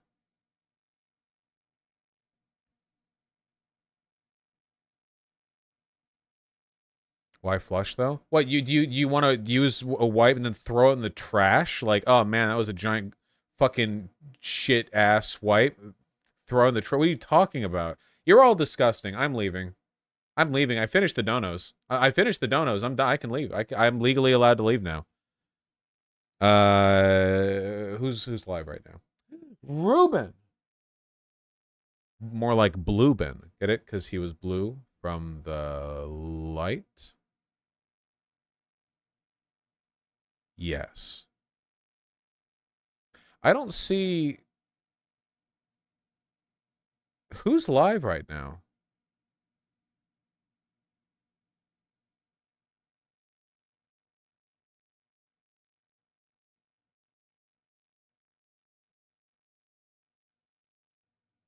What was that?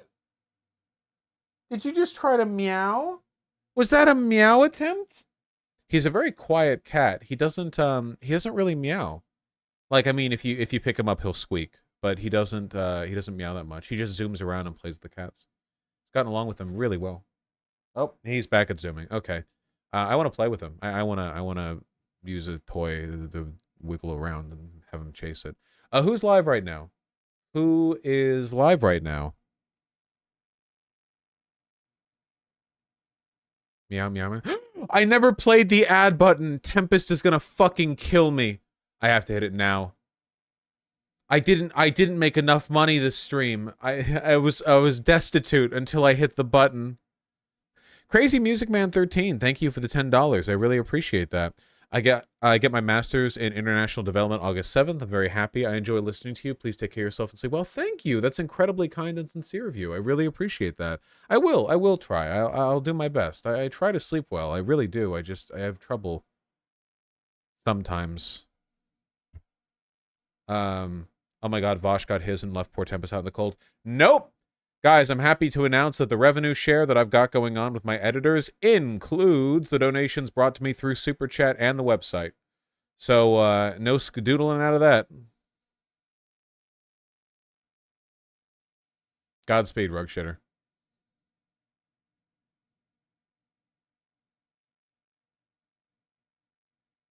Seriously, who's live right now? I don't see any of my friends. Amy C3. Had I a follow this catastrophe individual. English housing politics interview. This person... Benjamin! This person talks about housing a lot. Yeah, I haven't raided them before. I'm going to raid them.